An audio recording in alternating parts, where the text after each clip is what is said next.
Yo, what's up, Rotogrinders? It's 10:30 on the East Coast. It is 7:30 on the West Coast, 9:30 Tennessee time. So, of course, that means it's time for the flagship show at Rotogrinders. It's called Grinderslive. Joining me today, I'm Dean 78904. If you want to get all technical, that is the daily fantasy handle around the industry. I don't know why I'm speaking so fast. There's a lot to get through as far as we're here for the next 2.5 hours. At least Rotogrinders is taking you guys all up to kickoff. Let's talk to Grant first. Grant is well, third place. We still going to be touting Grant's third place sports championship final. You're $200,000. Yeah, a lot. You know, good job. Congratulations. But this is daily fantasy sports. We care about today and today only, Grant. Good for you. But, you know, you got to help us out today. Yeah. Well, good thing I've been crushing it since then. So suck it, Dean. Where have you been crushing it specifically? Gambling. Not great at NBA DFS, but you know, I go for the big prize pool now, since I can afford to lose every single day. Well, yeah, because you have tax. Worst case scenario, you're just paying a little less taxes this year, right? Is that how it goes down? I'm going to Lost Wages next weekend. Where is that located? Nevada. Oh, wait, you're saying that's a clever way of saying Las Vegas? Yeah, I like to call it Lost Wages. It's clever. Andre, former $1 million winner. What's going on, Andre? Did you get that? Did you see? I mean, that was really. You see what he did there? Yeah, I got it because every time I was just there about a couple months ago and literally lost so much money there. So I know the feeling.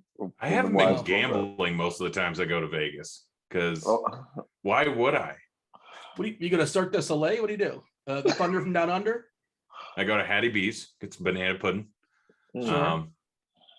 I don't know what I do. I'm seeing Shania Twain this time because, you know, I'm an adult. Yeah. You can do whatever you want. What's up, Andre? We have to talk about this slate. We're just talking about a pre-show, and we were both bummed. We were talking about, this is kind of a similar scenario that we had last week as far as the Packers and as far as their running backs. And one of the big question marks of the slate is Henderson going to play for the Rams? It's a 4:00 game. You got to kind of sort of wait and see or plan accordingly. The actives and actives don't come out until an hour and a half before the game. And we were both saying, like, yeah, we were going to plan as if Michelle is going to be the guy and Henderson's going to sit. Henderson hasn't practiced all week, with the exception of one game, 1 day, limited practice. They're 2 touchdown favorites. Day. Yes, pre-show you were also singing Wilson Phillips, and I did explain to you Wilson Phillips is actually a band. From the late 80s. Carney Wilson, she's the daughter of Brian Wilson, who was, of course, the founder of the Beach Boys. But this is not about the Beach Boys or music. I think you're thinking of Cardi B. No, Wilson Phillips. Pretty sure Cardi B does not have a lineage to the Beach Boys. Well, Andre, agree to disagree. These are facts. But okay, we'll move on. You can disagree on facts if you like. Well, I'll wait until she takes 23andMe. Yeah, well, And I'm more of an ancestry. What's the other one? What's the other option? I don't know. I don't trust those. I don't know. I'm not sure. Well, maybe one day. You don't figure it out. Trust DNA? I don't know if I just want to hand it over to some dude on the internet. You do trust the results. You don't trust giving your DNA to them. Yeah, no, I'm on with that. I'm going to end up on like a 2020. Why was your DNA at this? Says, I don't know, man. I gave it to Ancestry or 23andMe. And all right, let's move on. I feel like that's like a plot of a terrible movie that probably hasn't been made just yet. Hey, like the new reboot of Dexter or something like that. Andre, yeah, we're talking about the Henderson. And there's so many, a plethora of running backs we'll talk about in a second as far as the slate. There's so many good running backs out there. We don't really necessarily need one more, but we have one more, and he's super, super cheap, and he's quite possibly the best value on the slate under the assumption that Henderson doesn't play, and Sonny Michel checks every single box as far as being a monster home favorite, expected a major workload against the positive matchup against the Jaguars team that's 2 touchdown dogs. And how is that shaping the slate for you? How is that shaping your lineups? It just gave me more creative and trying to be different now because we already got Gardner Minshew at the quarterback position. We have Foster Monroe at the tight end position. And now we got Sonny Michel at the running back position, along with every other other running back. But Sonny Michel being 4,300 is just a game changer. I see where I already know where people are going to go with this. And they're going to play Gardner Minshew. And they're going to probably play Foster Monroe with Sonny Michel and probably run and maybe a receiver and have all the money in the world to spend on anybody they want. I feel like that's going to be the cash game lineup probably, and probably what a lot of people do in tournaments and just try to get different there. It just makes sense. Yeah, great. Your general thoughts here too. And I feel like it's going to be super popular to run out 3 running backs because the running back pool is just more appealing than the receiver pool. Cooper Kupp separates himself like, the number 1 best play as far as receivers, distinctly better than the number 10. Running backs is like at least 10 deep. It's really, really good. A lot of good plays out there. That's one way to get different as far as just playing a receiver in the utility spot. I feel don't like play most people receiver in the utility spot. Say it again. Don't play a receiver in the utility spot. Yeah, this week I feel like you got to go 100% running back. Different isn't always better. So it's all about probability. If there was 4 super chalky running backs, then you play a receiver in the flex spot. Today there is like 10 running backs that could have actually been super chalky on any given slate. I mean, we have Gibson, we have Michel, we have Mitchell, we have Madison, we have Taylor, we have Fournette, we have Williams, we have Connor, we have Mixon, we have Burkhead, we have every single, like 3 of these guys most likely are. Yeah, well, 4.8. No, I get it. I hear what you're saying. Hate it. But even like 3 running backs are going to go off for massive days today. Like it's going to happen when you have this 3 many receivers will too, to be fair. But I understand the point you're making. Well, 4. And so the main thing is your player pool of potential receivers to go off is what, 60 deep, 50 deep, 40 deep. It's drastically higher than the running back pool that could potentially go off, is about 10 to 12 deep. And so how do you plan on to be different today? I don't know if I will be. I'm probably just going to be a chalk donkey like you. Like I'm fortunately enough playing multiple different sites. So, I mean, it's kind of easy to just take a stand on each different site and take a strong stand on the other one. And so like on Yahoo, I'm locking in Madison. On Draftkings, I'm locking in Gibson, Eli Mitchell. On Super Draft, I'm locking in Sonny Michel most likely. So I just have different ways to do things. And it's also kind of dependent site to site. Like the easiest thing with Super Draft is I lock in having in the flex either Sonny Michel, Eli Mitchell, or Gibson into the flex. Then once the afternoon games come, I can change things around and mess with the lineups however the rest of my lineup is going in each of these different ones. But it's so strategy is just so different on every single different site. But I think on DraftKings, there's so many possible different outliers that could end up with massive days that I am pretty much going to try and get different at wide receiver. Running back, I'm just going to have my pool be like 7-8 guys. Interesting. Like you said, are you running the 150 on Yahoo today? On Yahoo and Super Draft, yeah. And you're going to lock in Madison. I plan on running 150 as well. We should mention over there on Yahoo, it's sponsor the show. Again, the same deal. They keep rolling this out. I keep waiting for them to say, well, we're going to not keep doing this because we're giving away $200,000. I'm pretty sure they already budgeted to give away $4 million. So I assume it. Yeah, I assume at this point they're kind of pot committed to it, and it's still not even 3/4 of the way full. $20 to jump in there. The $1 million baller, $1 million prize pool, $100,000 up top, flat payout. If it fills, it's not even filled up just yet. It's still $200,000 in overlay. I plan on getting my 150. I have my script basically built out that I haven't exactly exported just yet. I was kind of waiting for news, and I figured it's not going to fill by the time this show ends. So I think I have some time. If you guys have not put a Yahoo just yet, use the promo code Grinders25 for a free $25 bonus on your first deposit. Of course, they have the Yahoo Cup going down as well. They've been giving out money throughout the season, $150,000 in total prizes on that. Monday night, Thursday night, Sunday night, they have their single game contest. Shout out to Kirk Dees. Kirk Dees took it down. What was it? Classic Kirk. Thursday. The Cowboys solo job, like 25K or something like that. He was the only one to have, I think, Harris and the Cowboys or something like that, the Cowboys defense. So shout out to him. But that's interesting because I don't plan on locking any of the running backs. Like my script right now, I have at least 40%. I have like 40% Madison and 50% Michelle. I love Mixon at 31%. I think Mixon, by the way, I saw somebody tweeted out earlier this week, and he's appeared in the Fanduel optimal lineup more than anybody else this season. I think 6 times. He's just been absolutely incredible, absolutely phenomenal all season long, and kind of ignored to some degree. Jonathan Taylor, just phenomenal. Jamal Williams is too cheap over there as well. Fournette, we saw what happens there when, Brady's not throwing 4 touchdowns. Fournette's going to do his thing. You got to figure Tampa's going to score at least 25 to 30 points today, if not more. Mitchell, it's his back in San Francisco, far as we can tell. Milo Sanders against the Jets. Whew. I mean, Eckler, Gaskin, there's so many running backs. There's none that I'm Xing out, but there's also none that I'm like lock buttoning in. But let's we'll put that running back conversation on pause. Let's jump to quarterback, where Andre, I don't think the quarterback conversation is like that sexy this week. And you mentioned, well, some people would say Minshew is kind of sexy. I'm not sure if he's still rocking that Muller or not in the sexy stash. Uncle Rico stash. He is sexy on DK, right? Where he's 4K and he's $20 in Yahoo, but the cap much looser. So I don't know how much you need him there. But yeah, Andre, talk to me about, you mentioned Minshew, mentioned potential people playing him in cash, and I kind of get that.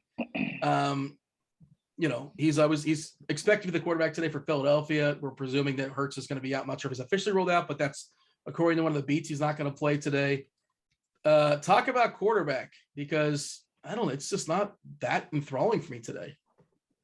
Yeah, quarterback is, well, to me, it was a little bit easier before the Minshew news because he's 4K. Now, honestly, I don't even like Gardner Minshew, but he can do a solid job to the point where he gets you 20, 25 fantasy points, even in this match against the New York Jets. The Jets tend to be horrible, but sometimes they do step up on defense and play pretty well. But at 4K, I like taking chances on him and having him probably matching him at least at the field on the tournaments.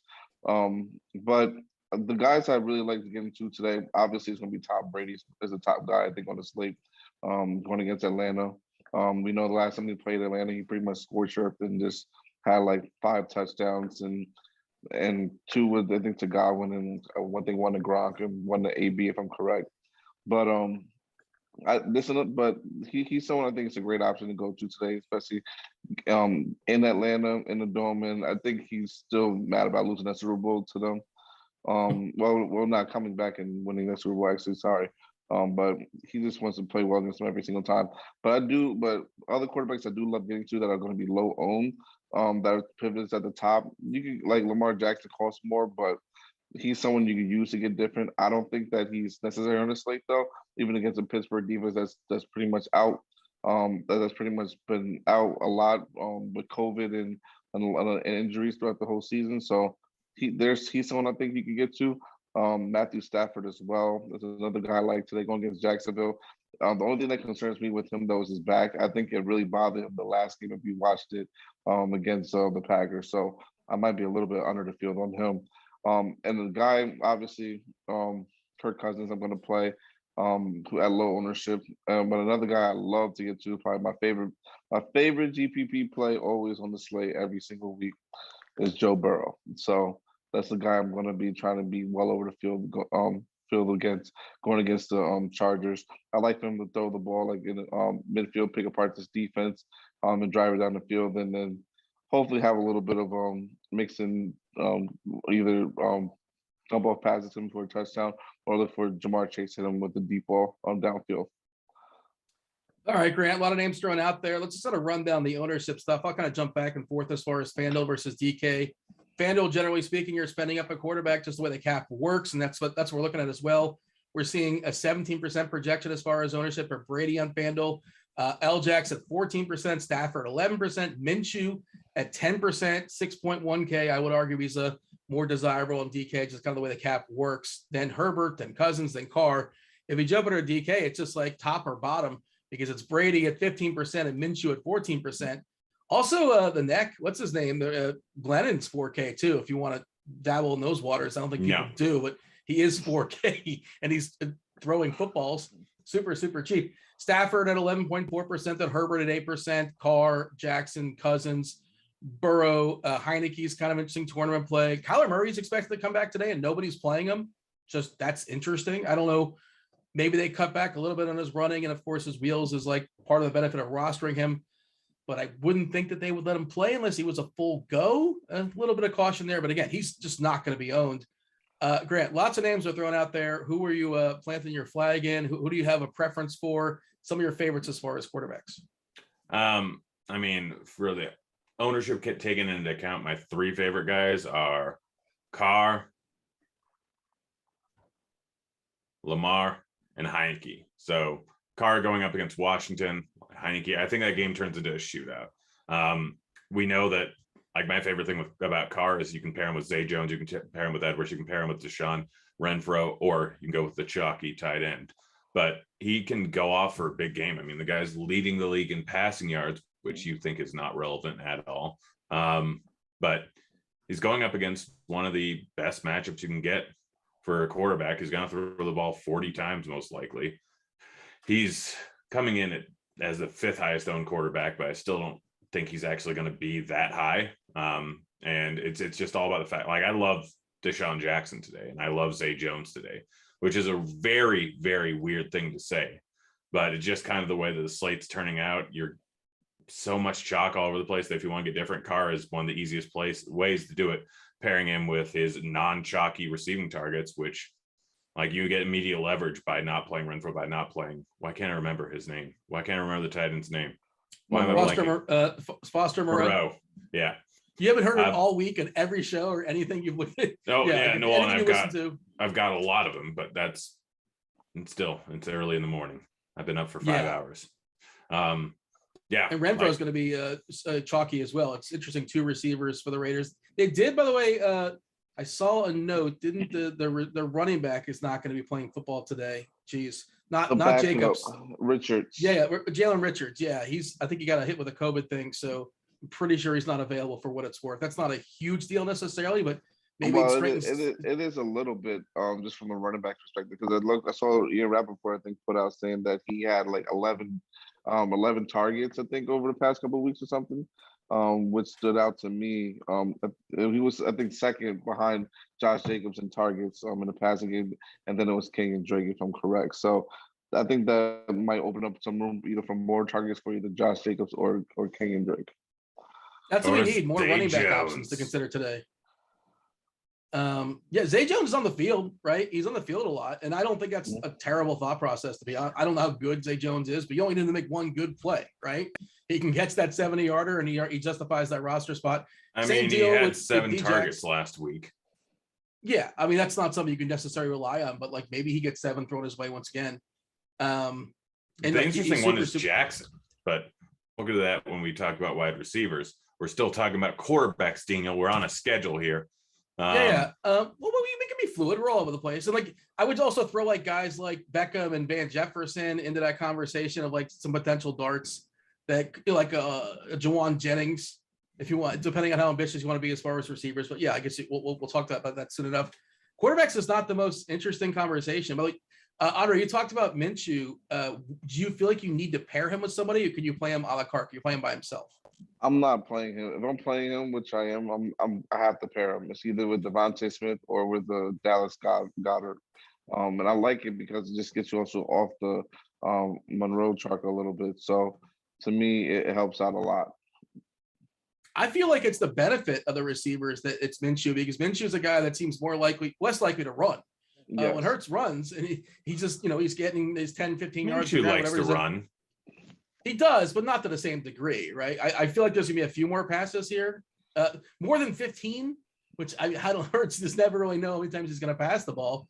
And even they're also called passes, and they turn on the runs because he just says, well, instead of throwing it away, I'm going to get my 7 yards, whatever it is, or I'm not going to press this one. And it just feels like it's a slight benefit to the receivers having Minshew in there. Not that he's a great quarterback necessarily, but just opportunity. He's a great quarterback. I think. Well, no, he's really not. Andre, do you have a thought? You feel like it benefits the receivers? Like we saw Goddard get, what did he get? Like no targets last week, or like 2 targets? It wasn't good.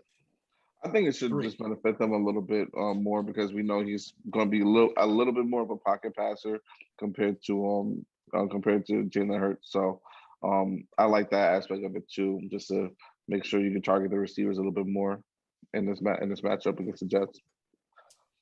Hey, Grant, I know you're playing that Yahoo contest today. Russ Wilson's $25. Yep. We've talked about this every single week. We talk about how terrible Russ Wilson is. There's a squeaky wheel on him and Metcalf as well too. The receivers aren't necessarily. I mean, let's be honest. The offense is going to be so much better with Adrian Peterson in there now. Oh my God, it's amazing. Like who's watching Adrian Peterson tape and saying, "Yes, I want that." This is what I want. Oh, he's so terrible. Well, all he has the ability to watch is he only has a VHS player, so he's still watching Vikings tapes. So he didn't upgrade to a DVD. Nah, I couldn't figure out how a CD could make pictures. So, like, are you throwing out of your 150? Is Wilson in your pool? Because I have a pinch. I got a pinch of Wilson, but yeah. I don't feel good about it. I don't either, but he's there. He's in. Yeah, that's okay. That's kind of where I'm at. Yeah, reports that Roethlisberger is retiring into the season. Thank God. And Pittsburgh was not going to resign him anyway. Like he probably knows that writing's on the wall. I love Lamar in tournaments just because I like his upside, and I think people are going to probably not play him enough. So he's one of my favorite tournament plays. Anything else that's worth saying here as far as quarterback, Andre? Or I think you basically covered it. You threw out a bunch of names that you liked. And is there somebody you're distinctly under the field on? I don't know yet, honestly. I got to rerun all my stuff again now with the running back news, so that changed everything for me a little bit. Same question, Grant. Who I'm distinctly overweight on. Depends by site. Derek Carr is definitely someone I'm way overweight on. Heinecke and Lamar. All right, let's talk about running back, which is the most interesting conversation this week. And with the news and the presumption that it's going to be Sonny Michel's backfield there for the Rams later on today. Nothing official just yet as far as Henderson, but it looks like Henderson's not going to go, and it all makes sense. Next week they're facing Arizona, division leader. This week they're facing Jacksonville. Henderson hasn't practiced all week with the exception of one day. We're in a limited practice. They're home. They're 14-point favorites, whatever it is. There's no reason to push Henderson. So we're seeing Sonny Michel now all of a sudden, according to our projections, at ownership at 36% on DK. The price is just $300 above the running back floor, which is $4K. Now he's 4.3K. As far as Fanduel, we're going to see the same deal, 36%. And you got to get these running backs right. Gibson, we're presuming that. Well, we don't know. They have a couple guys that got McKissick's out, but they do have some potential third down guys. But he's seen a ton of touches of late. Nice matchup there in Vegas. Taylor versus Houston, awesome. Madison, especially on Yahoo, that price is insane. DK and Fanduel did price him up accordingly. Yahoo did not. Jamal Williams, he's super, super cheap there on Yahoo as well. Grant, there's a massive, you got to get these running backs right. There's a whole bunch that are good. Some are going to flop. Some are going to far exceed. How are you handling this? How are you attacking running back? No clue. Well, I'm the one guy over on DK. I'm definitely going to be well overweight on Mixon. Like the obvious choice is to go with Taylor going up against Houston, but Mixon getting 30 carries a week going up against, is it the worst run defense in the league? No, probably. No, the Jets have been the worst this year. I mean, it depends on what you're looking at. If you're looking at fantasy points given up, it's the Jets. If you're looking at DVOA, I think it's the Chargers. Like there's different metrics you can look at to see what the worst one is, because obviously game script plays a big role into rushing defense. But Mixon has a pristine matchup, getting 30 touches a week. Like he might go for 200 yards today, and he's going to come in at sub 10% ownership. Mixon is by far my favorite running back on the day when you incorporate ownership. But outside of that, I'm just being a big old shock donkey, playing Sony Michel, playing Gibson, playing Madison, playing Taylor, playing Mitchell, playing Fournette, playing Williams, playing Connor, maybe even throwing a little Milo Sanders in there, which is an easy way to get a little leverage on the Minshew chalk. I mean, we can't fully trust him to get a full allotment of carries, but he's going up against the Jets. Like, wow. And Boston Scott's there, Gainwell's there, but like, yeah, I like Sanders too. But and you mentioned Burkhead, and it's like any other week, he's $10. He's the floor on Yahoo, and you know who's left standing for Houston? David Johnson not expected to play, so like Royce Freeman and Jalen Samuels. Like it seems like Rex Burkhead. He's also a guy that can catch the ball to the backfield, but what does he have to get you to justify that spot? Now he can get a cheap touchdown too. That's possible. I know you kind of. I mean, are the Texans really going to be running the ball late in the game? I don't know what the Texans are going to be doing. I have no idea. But like that's what I'm saying. They'll pass the ball to Burkhead too. Yeah. Like I'm not here to endorse Burkhead, but you know he's a guy that he's capable and he's cheap, but like obviously Sonny Michel's the better cheap option for a multitude of reasons. But you know it's football and it's variance and it's a 1-game sample. And a guy like Austin Eckler is just not going to get rostered. Like just people aren't playing him. I love the mixing call. He's one of my favorite running backs today. I'm definitely going to be over on that one. Just he's been phenomenal all season long and kind of neglected to some degree. Gaskin has been a guy that a lot of people have been rostering because he's just, volume is everything, and he should get a ton of volume once again today. But I am a little bit less enthused about that, and hopefully he doesn't keep falling into the end zone. Yeah, jump in here, Andre. As far as running backs, it's so good, and it's really hard to just say like this is the guy and that's that. You're just going to get different combinations, right? Yeah, it's definitely for sure. I agree that it's 100% like running back week in the flex. I think that's just it has to be with all these good running back plays. But then like we have all this ownership right now. I know like 35, 32% on these guys, and the 20, and a lot of them are like the teens and 20%. I feel like some of these guys are coming a lot lower than what we have them projected at. It's just that you don't know which one. So like the best thing is to try to hopefully guess and be overweight on them compared to the field by probably seeing what the industry is talking about and what they're doing. If you can get a feel for it, go about it that way. Like Joe, like what I agree with Grant, what he said with Joe Mixon. To me, you have to be overweight on him. He's one of the best running back plays of the slate, just from the simple fact of ownership standpoint, and the matchup against the Chargers, who just want you to run on them all day and instead of passing. So I kind of like just the whole Cincinnati Bengals offense in general, but Joe Mixon stands out as a phenomenal play to me for sure. So lives I don't pretty much will have Joe Burrow and Joe Mixon will probably be in them. For sure. But after that, you can use obviously some of this as leverage and go with like a guy like Saquon Barkley. I know he hasn't been great this year, but you never know. This might be the game that Glennon decides to lean on him a little bit more, and he just ends up having a big monstrous day, which we can see happen for sure. With the news of Richards being down, I like kind of like Josh Jacobs a little bit more in the passing game at low ownership that we have him at. And Myles Gaskin, someone that I know no one's really talking about, in Miami. You compare him with the defense, and I like for him to have a nice running game against the Giants, continuing with their backup running back that they just signed being out as well. And then another guy that we forget to mention that I'm just mentioning all the low ownership guys that I like that is in that game against Tampa Bay is Cordell Patterson. I know he's 7K. He's a little bit above the 6K price pool with other good running back plays, but Cordell Patterson seems to be just like unstoppable. No matter what team he plays against, because he gets the ball and just makes it work. So he's just a playmaker, in my opinion. So with him being a playmaker, he can just get the ball at any type of position, whether it's a wide receiver, running back, and make something happen. And he did make something happen last time. Ended up having, I think, 23 DraftKings points against the Tampa Bay the last time they met up. So I can see that happening again today, and him possibly maybe even having a bigger game than that possibly today. Another guy think that no one's mentioned is Leonard Fournette.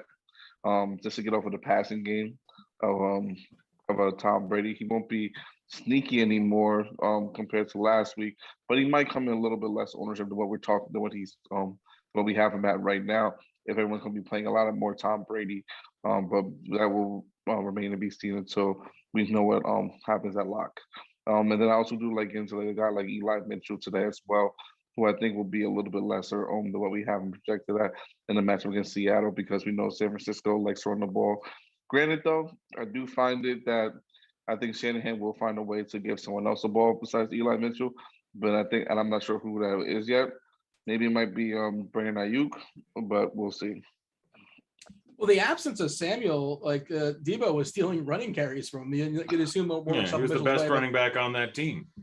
Yeah, well, he's the best running back in the NFL. But I mean, you also have to realize that he did steal carries. Him stealing carries meant Mitchell only got 27 and 5 receptions last week. Yeah. There's still Wilson, there's still Hasty, there's still Juszczyk, there's other guys that they can run the ball.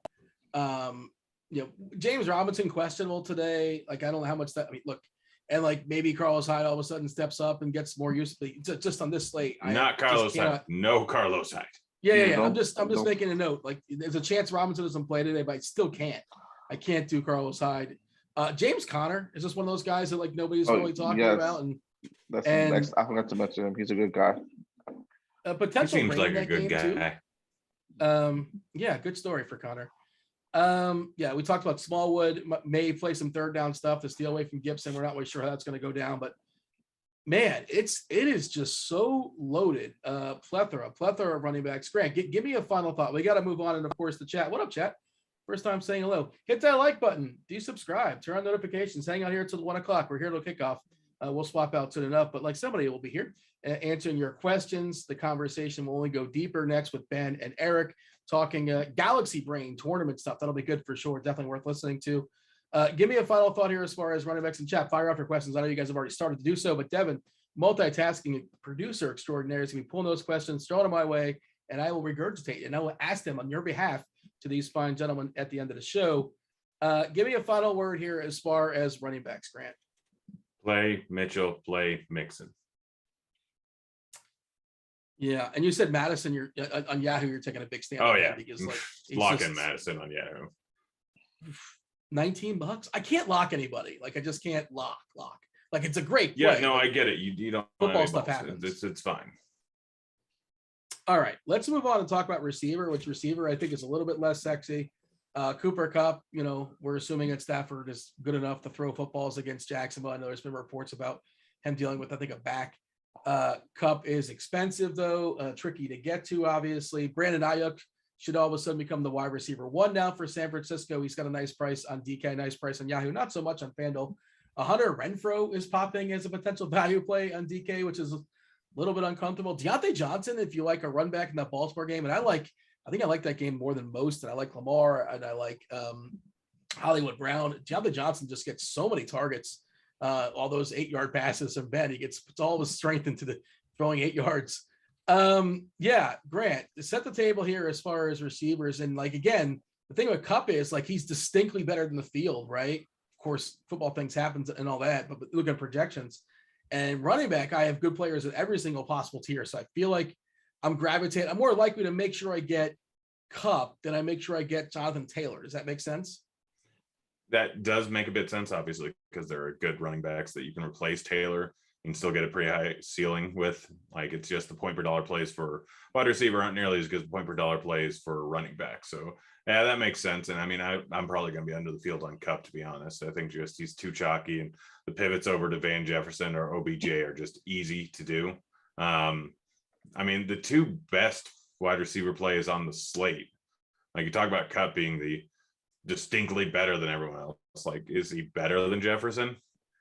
A little bit. Just I love Jefferson too. Yeah, I'm not here to besmirch. Yeah, no, like, but distinctly better. Like, Jefferson's a better receiver, but he's just not as good of a situation. Going up against the Lions, though, he's going to go very, very underowned. He people are going to be playing Madison, depending on where you're at, a pretty high clip. I think playing Jefferson is one of the best ideas. And then by far the best play on this slate is Terry McLaurin. He's coming at 5% ownership. You can easily afford him. He has 30+ point upside. He's going up against the Raiders. It's going to be a high scoring game, and he's just entirely lost in it with Gibson being chalk because everyone saw him rush the ball 30 times last game. That's fine. He may end up doing it again, but there's also a decent chance that McLaurin just goes absolutely nuts in this spot. I mean, it's got one of the higher game totals on the entire slate. Washington game script should end up them throwing. They're in a dome.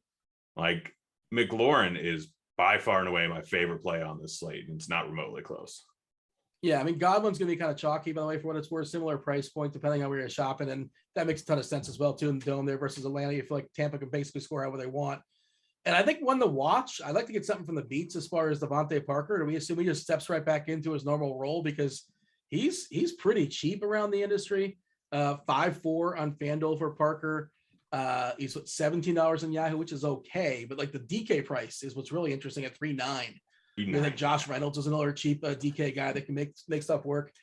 Andre, do you have a read as far as Devonte Parker? Like if he was a full go and like, getting his normal workload and all that, 3.9 on DK seems like an interesting savings. And of course, touch on all those receivers or any of those receivers that you want to add on, or somebody you want to say, Grant, you're wrong, or double down on. Lots of names thrown out there. Well, I do like the Jefferson call a lot, especially because it makes you get different from everyone playing Madison, like you said before. Being on that passing attack is something that is going to be beneficial, especially in tournaments too. So I like getting to either Jefferson or Adam Thielen because Adam Thielen's been hot lately too. So, and we can see it go back and forth either way, where either one of them or both of them might have the monster game, for sure. Devonte Parker, I heard he's going to be probable today, so I got him in my player pool right now to play. I like going to him and Waddle, and just in tournaments and having it run back maybe with a little bit of Saquon, or just even have him as a one-off just to see what happens. I'm trying to keep my player pool as tight as I possibly can with the wide receivers because it's not that many that I like that have a lot of upside in my opinion, but you never know with these slates and how it all works out. So other guys that I do tend to get to, like you said, Grant said, Terry McLaurin, low ownership. I do like it into that. The Cincinnati receivers like Jamar Chase, who hasn't had a blown up game in a couple of weeks. I like him to possibly stand out today. We got up top Keenan Allen, is someone I definitely like getting to for sure today as well. That I'm looking to. Josh Reynolds. I think that the rapport with him and oh Golf. goodness, Golf. Yes, I always forget his name. With Golf, he's forgetful. Yes, he is. With the rapport that they have is dating back to them playing with the Rams, I think is really good. So I like getting to him a good amount just because I know that the targets are going to be there for him, and he's pretty much like his number one receiver. So to me, it just makes sense to try to, I think, get a little bit over the field on Josh Reynolds in tournaments because Detroit's going to have to obviously throw the ball down the field to keep up with them. And I think he's probably one of the top options to look at. I'm going to keep going to DK Metcalf a little bit, even in this match against San Francisco. I think his price is just going down, but Russell Wilson, I think, eventually is going to hopefully Pete Carroll talked to him and they just watched the film and saw how open he was a couple times last week because DK should have got the ball a few times when he was open and could have took a few to the house. So I like DK Metcalf in tournaments this week. The Las Vegas receivers who are not going to be on, like Zay Jones and Deshaun Jackson. We have a 0.1% on. If that's the case, I'm going to be well all over them. I think they'll come in probably maybe sub 2% on, maybe 5%. But these guys, I think just even pairing them with double wide outside, like having two of them, two of the three, whether it's Zay Jones and Renfro or Renfro and Jackson, just having them both in your lineups because I think that they could spark an upside there and have a monster game and take one deep to the house. Another guy who we should probably maybe play a little bit of, I'll just pay attention to the news and see how much they think he's going to play, is DeAndre Hopkins. He said he's 6.2K. I don't think he'll ever be that cheap. I hear he won't ever be that cheap again, but if he, I know they say he might not be a full go, but if he is like a full go and playing his full allotment of snaps and everything, I think he's someone you have to roster, and he's definitely worthy of not 1%. Jalen Hurts officially inactives. Actives and inactives don't come out until 11:30, but I guess if they've already kind of leaked it that he's not going to be playing today. I saw Devin dropping that stuff in chat as well, and Devin's going to be dropping the actives and inactives in there in chat at 11:30 when they go down. I'm sure they'll be talking about. Every once in a while I get a surprise. There's a surprise. They'll break that stuff down. The next group that comes in here. Let's see. James Robinson plans to try to play versus the Rams today. So there you go. Plans to try. That feels encouraging. Grant, your favorite receiver on San Diego today? The Chargers. Why do they say San Diego? Because they used to be in San Diego. That's why. Yeah. It's Keenan. Never a comfortable player in a roster, but I understand why he's popping up in some of my stuff today. Give me like a 1 through 10, Grant. 1 through Grant. How good do you feel? 10 being really good. 1 not so much. About Brandon Cooks? 2. Oof. Andre? Yeah, I'm low on him just because from the way the offense looked last week, he was trying to get him the ball, but the offensive line sucks. It's so bad. I can't see him getting the ball to Brandon Cooks really that much this week. Man, you guys like Pittman on the other side of that game? Yes, I do. Grant? Yeah. Let's talk about tight end. We've kind of hinted at it a couple times. Foster Moreau, especially on DK, where he's like 2.7. I don't think you have to play him on Fanduel and cash. If you're playing cash games, he's still in the tournament pool, but like just the way the builds work, even on Yahoo, I don't think you have to play Foster Moreau. He's $10. Oh, he's $11 actually. He's $1 above the floor. Andre, how are you handling Foster Moreau in tournaments on DK?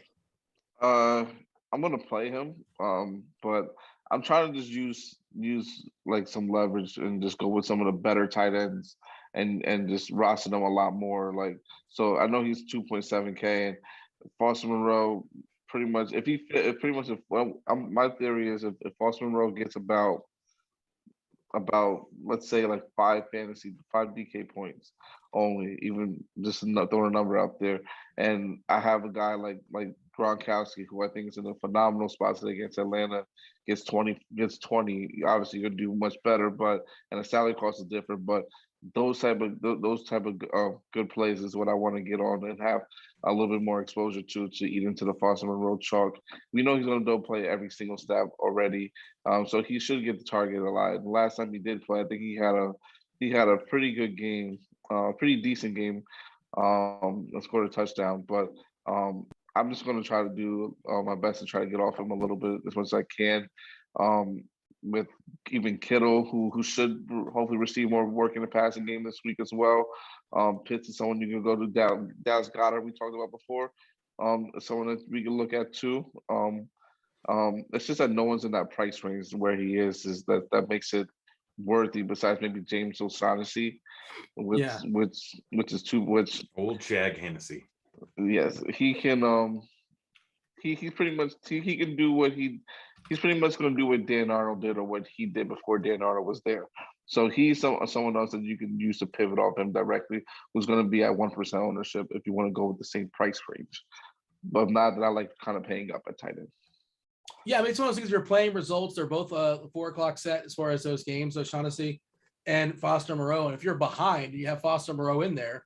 You're certainly not going to catch up to all the guys that have Foster Moreau, because if he scores 50 points, they're all going to get 50 points, right? And if you move off him, it's an interesting sort of like just tournament strategy, I suppose. And yeah, you can definitely pivot to O'Shaughnessy. O'Shaughnessy might beat him by 4 points, and that could be good. Like, it's a tight end.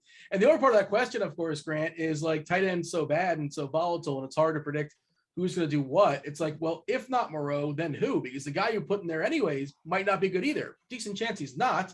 Of course, you can spend up on Gronk. You can spend up on Kittle. You're supposed to spend up on Gronk and spend up on Kittle. Kittle and Gronk are the 2 best tight end plays. Gronk has been absolutely on a tear this season. He has huge touchdown upside. Can go off for a massive score on any given slate. And Kittle, like, Deebo Samuel's in the office. Kittle is coming in 5.9% ownership. Kittle can put up an absolute, like, people forget that he was right there with Travis Kelce. Like, he's just been injured this year. They haven't needed to use him, but this week he should end up crushing. I know it's been volatile. I know you don't want to pay up for a tight end this week, but Kittle is absolutely the play today. I mean, 2 targets last week, 4 the previous week, but yeah, I agree. There's definitely some upside, and he's legit skilled. Like, he's a skilled guy when he has the ball in the open field. Like, he's a tough dude to tackle for sure, and there's definitely some upside. I think I feel a little bit better about Gronk. Just better offense, better environment. They seem to be peppering him the ball. Of course, there's no Brown there as well, which the target shares shrink a little bit. But like you say, on San Fran, they're missing Debo, so in theory, he should get a few more thrown his way. It didn't really happen last week. Doesn't mean it's not going to happen this week. I wouldn't rule out Mark Andrews as well. I think Mark Andrews is going to be really sneaky today too. He's obviously been playing pretty well. His last 5, 6 games, target-wise, 10 targets, 8, 10, 7, 6, and 13, 8, and keep going on. He's always in line for those targets. He's one of Russell Wilson's favorite. Goodness gracious. Oh, I can't believe I said Russell Wilson. He's one of Lamar Jackson's favorite targets on the slate, and I think he can on the team. And I think he can obviously have a breakout game any slate. Got a bunch of questions in chat. Gonna get those in just a second. Give me this, Grant. Give me your favorite stack today. Like your favorite, like just if you want to have a quarterback, receiver stack, favorite run back, however you want to answer that question. Derek Carr with Moreau and Deshaun Jackson. Bring it back with McLovin. There you go. I did watch Superbad last night. I could tell by your tweets. Oh, look at me, Dean, stalking me late at night. Classic Dean. Well, no, I follow you. You're and like 1,000 other people. They'll feel so flattered. Yeah, you're stalking me. That's the rustling in the bushes, Grant. That's not a cat. That's not a dog. Andre, what do you have for me as far as your favorite stack today? I'm gonna list 2 that I like a lot. I like Joe Burrow to Jamar Chase as a stack that I like a lot today. And I would run it back with either Austin Eckler or probably Mike Williams today. I like on the opposite side. When we didn't mention them as much, but they should be low on. Tom Brady. I like pairing Tom Brady with Gronkowski today, mainly as a stack, and either running back with Cordell Patterson or just them 2 by itself. Because I think Gronk's gonna catch like 2 touchdowns today. You like Brady doubles? You're okay with the two pass? Oh yeah. Oh yeah, definitely for sure. But I'm just sticking with Gronk as my favorite. But if I did have a second one, it would be Godwin. All right, Andre. Erik in chat wants to know DK tournaments, Devonte Freeman, and we ran off a ton of running backs. We never mentioned his name. No. It's just, yeah. I mean, I have a hard time doing that as well. Question from Alex for you, Grant. How much on a scale of 1 to 10 does it matter that Michelle isn't good? Factoring ownership, it's running backs are irrelevant. I've heard it's not relevant. Volume is what matters. Offensive line is what matters. Game script and matchup. Opportunity. Myles Gaskin, he's been horrific and he's still getting there, right? Yeah, he's still getting there with a terrible offensive line. Now Sonny Michel's going up against Jacksonville, which is a terrible run defense. And the game script is perfect for him. The volume's there, the opportunity's there, everything's there. Like, the only reason to fade him is ownership, which I'm entirely fine with, because guess what? There's 10 other situations like that today at slightly more cost. And he's also super, super cheap. Andre Bryan wants to know, how do you feel about the Miami offense against a bad Giants team in tournaments? I don't know what to do with the Miami offense. I don't think I need anything necessarily. There's pieces. I like Gaskin. Yeah, I like Gaskin, and Devonte Parker and Waddle. That's about it. Which is, I guess, their whole offense. But I don't like Tua a lot today. But the pieces are fine in tournaments as a one-offs for each one of them. Let's kick this in the lightning round. Grant, I want to name 3 quarterbacks. You rate them for me on a scale of 1 to 10. 10, you love them. 1, you hate them. Erik wants to know DK tournaments. Tua. 7. Goff. 2. Stafford. 5. Andre, season-long flex question. Mike Williams versus Eli Mitchell. It's got to be Eli Mitchell, right? Yeah, Eli Mitchell all the way. Grant, which of these main running backs? Which of the main running backs are must-have FanDuel tournament? Who's your favorite must-have FanDuel tournament running back? I think it was Mixon. You said before. Mixon was DK. Just mostly as an ownership play. Trying to remember who's super cheap. It's probably Michelle at 5.3K, or it's either Michelle or Gibson on FanDuel. This is a tough question because I think this is like the Thursday through Monday slate or something. I've not thought about Tyreek at all. But Andre, they want to know FanDuel Cash. This is for Tammy. FanDuel Cash, Madison and Tyreek versus Mixon and Jefferson. That's all good stuff. Ooh. That really is good, honestly. That's the first one. Yeah, I'd probably say the first one just because it's Tyreek, but the second one is close. Lightning round, Grant, Mixon or Taylor in DK tournaments? Mixon. Andre, do you think it's a good idea to stack Burrow with Mixon? Can you play Burrow with Mixon in tournaments? Yes, you can. Grant, is Mike Lennon a thing for DK tournaments this week? Is that a thing? No. Yeah. Grant, Bang the Drummond wants to know, we need a stone cold lock prop bet from Grant. Give the people, don't run off a whole list. We don't have time for that, but give me like one or two. What do you like today as far as props? I don't know. I haven't looked into football betting as much just because basketball takes up so much of my time, but Heinecke over 247.5 passing yards is probably my favorite. This is specifically for Grant, best Raiders receiver to pair with Carr. Jackson. Andre, how do you feel about using Heinecke with Gibson and one of McLaurin or Thomas? So Gibson in theory is going to catch some balls. We're not really certain of that, but we think so. Yeah, I like it today, but honestly, I know he's still hurting with his fractured leg. I'll probably be more inclined to go with McLaurin and Thomas today. Grant, pick one of these running backs for tournaments: Milo Sanders, Jamal Williams, or Antonio Gibson. Gibson. Andre, DK tournaments that have 50,000 entrants today with so many running backs that have amazing values. Is it reasonable to assume almost no one will play tight end in the flex? Moreau plus don't play tight end in the flex. No, I think it's reasonable to assume people won't be doing that, and there's a reason why people won't be doing that because it's Andre, it's not a good idea, right? I don't think it's a good idea. Not a great idea today. No. Grant, Minshew for 4K and DK. Is that a thing today? Yeah, it's a thing today. He's gonna be chalky. It's fine. I don't have an argument for or against it. I'm not doing it. Andre, what about Jimmy G? No, not today. Yeah. Give me a bold call, Andre. Give me something. We got to end strong before we step aside and get out of here. Well, I'm going to go with Joe Burrow wins me $1 million today, and hopefully someone else in second place.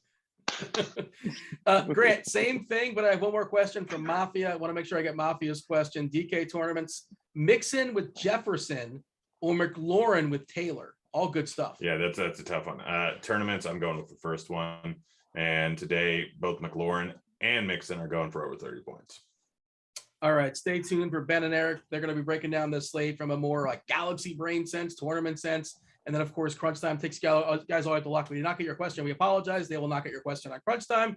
Again, taking you guys all up the lock. And I believe the bridge from us till the next show is Beer Makers fan video. For Andre, for Devin, for Grant. Good luck, everybody. Week 13 as far as NFL. I was Dean. We're out of here. Ho!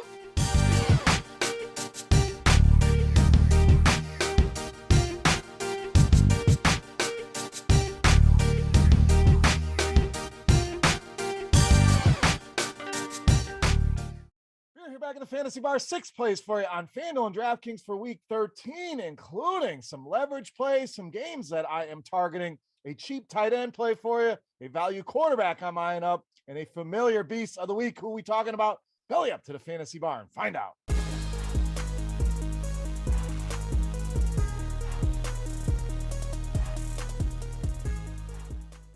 Welcome in, guys. Week 13 edition Beers Daily Fantasy 6-pack. Thank you once again for stopping by the Fantasy Bar and checking out this week's video. Before we get into the plays, a couple things. Make sure you subscribe to the channel. Make sure you're hitting that thumbs up button. And make sure you're checking out scoresandodds.com/beer for everything sports betting. Tons of information over there. Link in the description of the video. Also, head over to fanduel.com/OG. Come play against Head Chopper, Notorious, and myself in a single entry season-long tournament. All the information at fanduel.com/OG.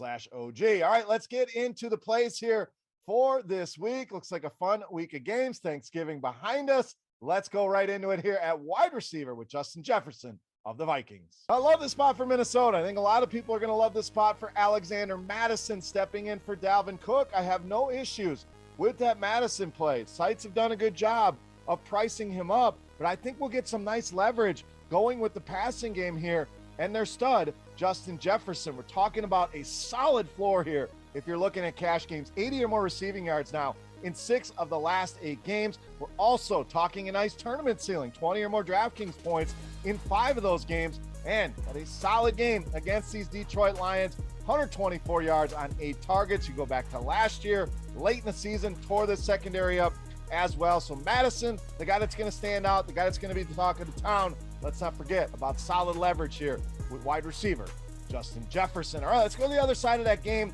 We're going to go to running back with Detroit with Jamal Williams. Now, not looking like DeAndre Swift going to be in that lineup, so that's going to mean good things here for Jamal Williams. Value priced across the industry, and what I love most about any Detroit running back, whether it's Swift, whether it's Williams this week, it does not matter how this game's going to go. If they're competitive, he's a big reason why on the ground in the passing game. They're playing from behind. He's going to be even more involved in that passing game. And even if they're getting blown out, we've seen this team and Dan Campbell still try to establish the run. So he will not be game scripted out of this game. And Minnesota struggling big time against running backs here recently. 6th most fantasy points allowed over the last 4 weeks. So just too good of a price here to ignore. A little correlation with our Justin Jefferson play with Jamal Williams. All right, let's go to the tight end position. Another value play standing out this week. That's Foster Moreau of the Raiders. So like we just talked about with Jamal Williams, it's next man up. Darren Waller looking doubtful to play here for the Vegas Raiders. That means Foster Moreau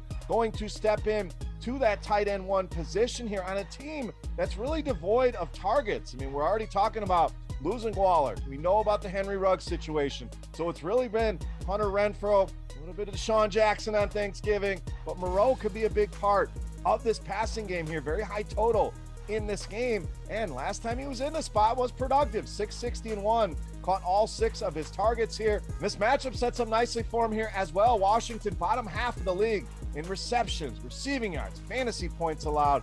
Just too cheap out there. Will make life easy on DraftKings at just 2,700. All right, let's stay in that game. I like this game a lot. Let's go to the other side with quarterback Taylor Heinecke of the football team. So I promised you guys a cheap quarterback play. That's what we're going to do here with Taylor Heinecke. I think he's in a great spot here. And I know it's been up and down with this guy, but we know he has the upside, which is what I want to target in tournaments. If people are scared to play this guy, we're going to get him at low ownership. Sure, the easy play is a guy like Tom Brady, some of those other guys, but I think Heinecke can do enough here to get us close to what some of the upper end quarterbacks are going to do. 5 20-point DraftKings points games so far this season. And digging around in the stats, this guy has thrived on the road. And I know it's a very small, limited sample here, but 4 of those games we're talking about where he has eclipsed 20 DraftKings points have come on the road. In fact, averaging 24 DraftKings points in those spots. And Vegas has really struggled with quarterbacks. 6th most fantasy points allowed, 7th most touchdown passes allowed. We mentioned that total pushing 50.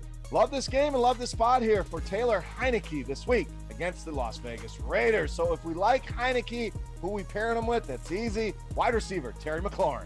So we talked about those big games that Heinecke has had. Well, guess who has been the guy that goes along with him? That's right, it's Terry McLaurin, also averaging 24 DraftKings points in those games. We know the targets are going to be there no matter what. We're talking 7 or more targets now in 10 straight games. So very rarely can we say that. Even some of the higher end receivers don't see target shares like Terry McLaurin's going to get in this offense. In Vegas, they don't only struggle against quarterbacks, it's been a struggle against receivers. In fact, bottom 10 in the league, 7th most fantasy points allowed over the last 4 weeks.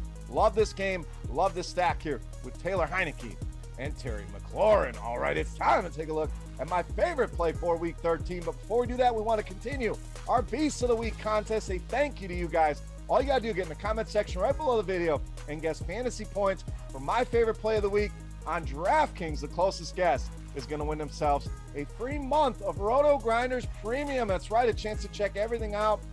Lineup HQ, Gridiron HQ, all the premium articles, and videos. So without further ado, let's get to my favorite play here for week 13. You know, Mass, the beast of the week.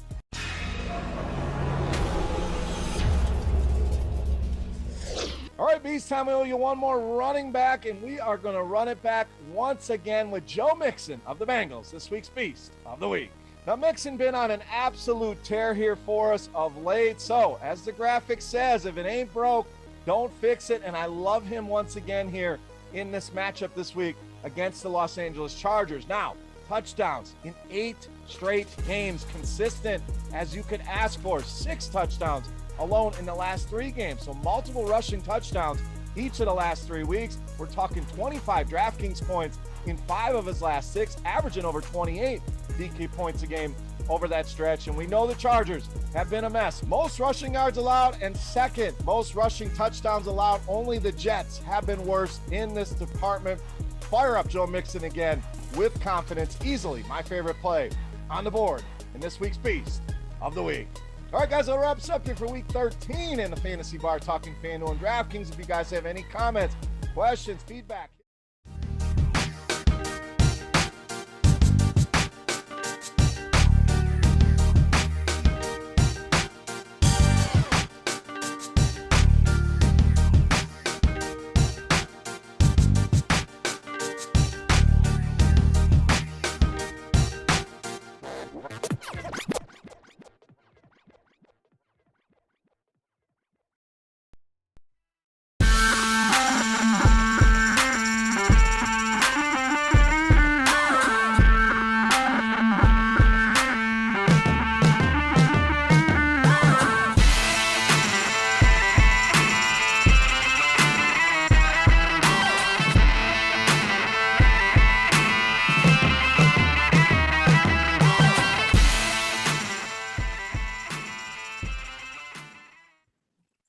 What is going on, guys, and welcome to another edition, week 13 GPP final takes, rotogrinders.com. As always, I am your host, Erik Beimfohr. You can find me on Twitter at Erik Beimfohr. I'm joined, of course, by Ben Gretch at Yardsburg Gretch on Twitter, and the author of the Stealing Signals newsletter, which, if you guys have been watching all year, you probably know by now, will give you all the signals and noise of every single fantasy relevant player in every single game throughout the entire season, which today may be more important than ever. It's important every single week, but this slate is bananas. We were talking a lot before the show. I'm not even going to bury the lead or anything. I'm coining, this is running back week. This is the running back week. I don't think I've actually ever seen anything like this slate. And we'll get to even some of the quarterback thing and some just really weird nuances of this slate, but definitely the biggest thing that we have to kind of figure out how to attack, I think, is the running back position. And we were, an example that we were talking about before the show is you have guys like Joe Mixon, Saquon Barkley, even like Alexander Madison, I think, steps in for Dalvin Cook. And these guys are plays that we would be gravitating to every single week, but they're fairly low down the totem pole in good spots because the running back position is so strong. We even got obviously more news overnight with, probably the best point per dollar play with Daryl Henderson looking to be out with Sony Michel. And so this running back position is loaded. So I'm going to lean on Ben and you got to start steering me in the right direction between all these guys, because I love 15 running backs, but you can't play them all. And some of them are going to get higher owned, and so I kind of want to gravitate to the lower owned guys, but waiting through that running back position is kind of key, I think. It's massive. It's so funny. We talked last week about how there were so few good plays. Everything was bad plays. Yeah. Obviously we had Thanksgiving last week, smaller slate, but we were I fade the chalk, but it was such a bad slate that we spent time talking about Zach Wilson for a while. Apologies to everyone on that. Yes. I'll take the big L on that. Yeah. But this week it's a complete opposite. We have a bigger slate. We have so many good plays. It's insane.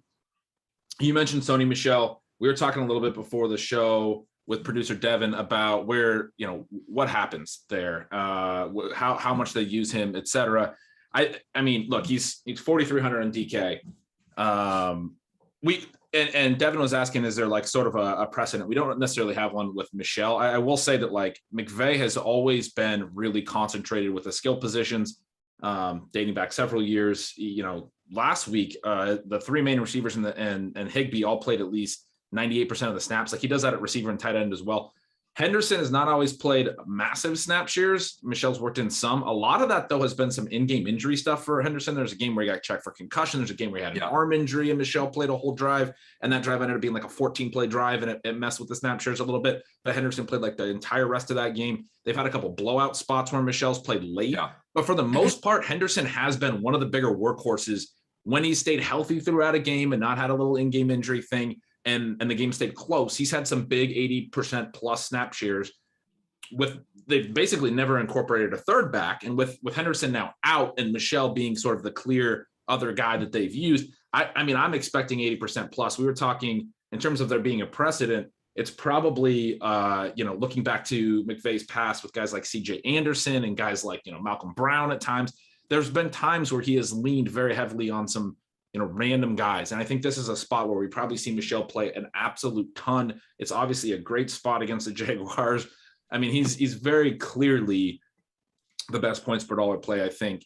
And yeah, I mean, he's a tricky piece of the puzzle because we already had a week with, Gibson looking like an absolute, smash play with McKissick out. Eli Mitchell, Jonathan Taylor, is always a great play. People, I don't think we're going to get up to him now that Michel's open. Probably they do.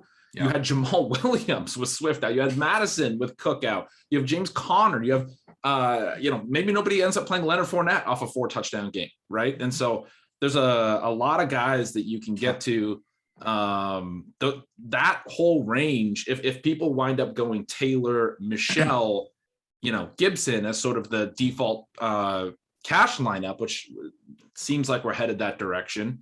It is sort of a 3 running back week, but if it ends up being the Taylor high, Michel low, and then Gibson sort of in that middle range, now there's more guys in that middle range where earlier in the week, it kind of looked like, Gibson and a couple other guys, Jamal Williams in that middle range might be the 3 cash running backs. So it'll be really interesting to see kind of who comes in. Somebody in some good play. Like I was saying to you, I started this week. I was like, this is the week I want to play Saquon Barkley. Like his snaps got back up last week, back to full, playing against Miami. This is a spot where he could do 180 and 2 touchdowns. Problem is we can't play him now. I mean, you can in large field stuff. I think he's interesting in really large field tournaments. If you want to pivot off all of this, he's going to be so low owned, but I mean, in any kind of small field contest, it's too thin when there's this many options. And someone in here, like you alluded to, is going to wind up being played at a lot lower percent than that play should be in a vacuum because there are so many good plays.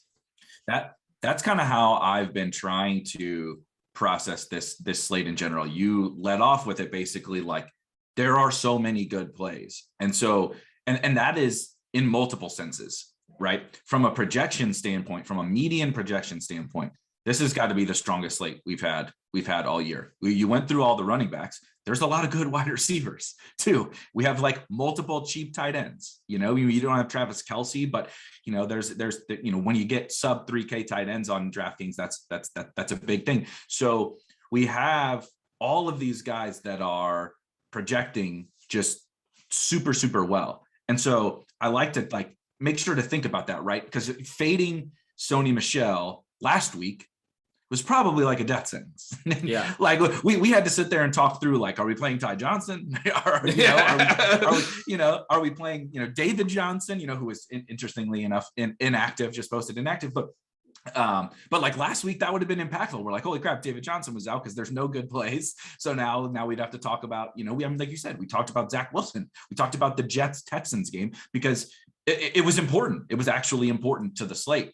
This week, I see the Sony Michel projection. I couldn't possibly agree more with every single thing that you said, but we have, right, not even like Saquon Barkley. Let's talk about James Conner is probably the best example where he's not going to be 2%, but like on any other week. And we've had James Conner chalk weeks this year at 5,900 against a Bears defense missing their 3 best players.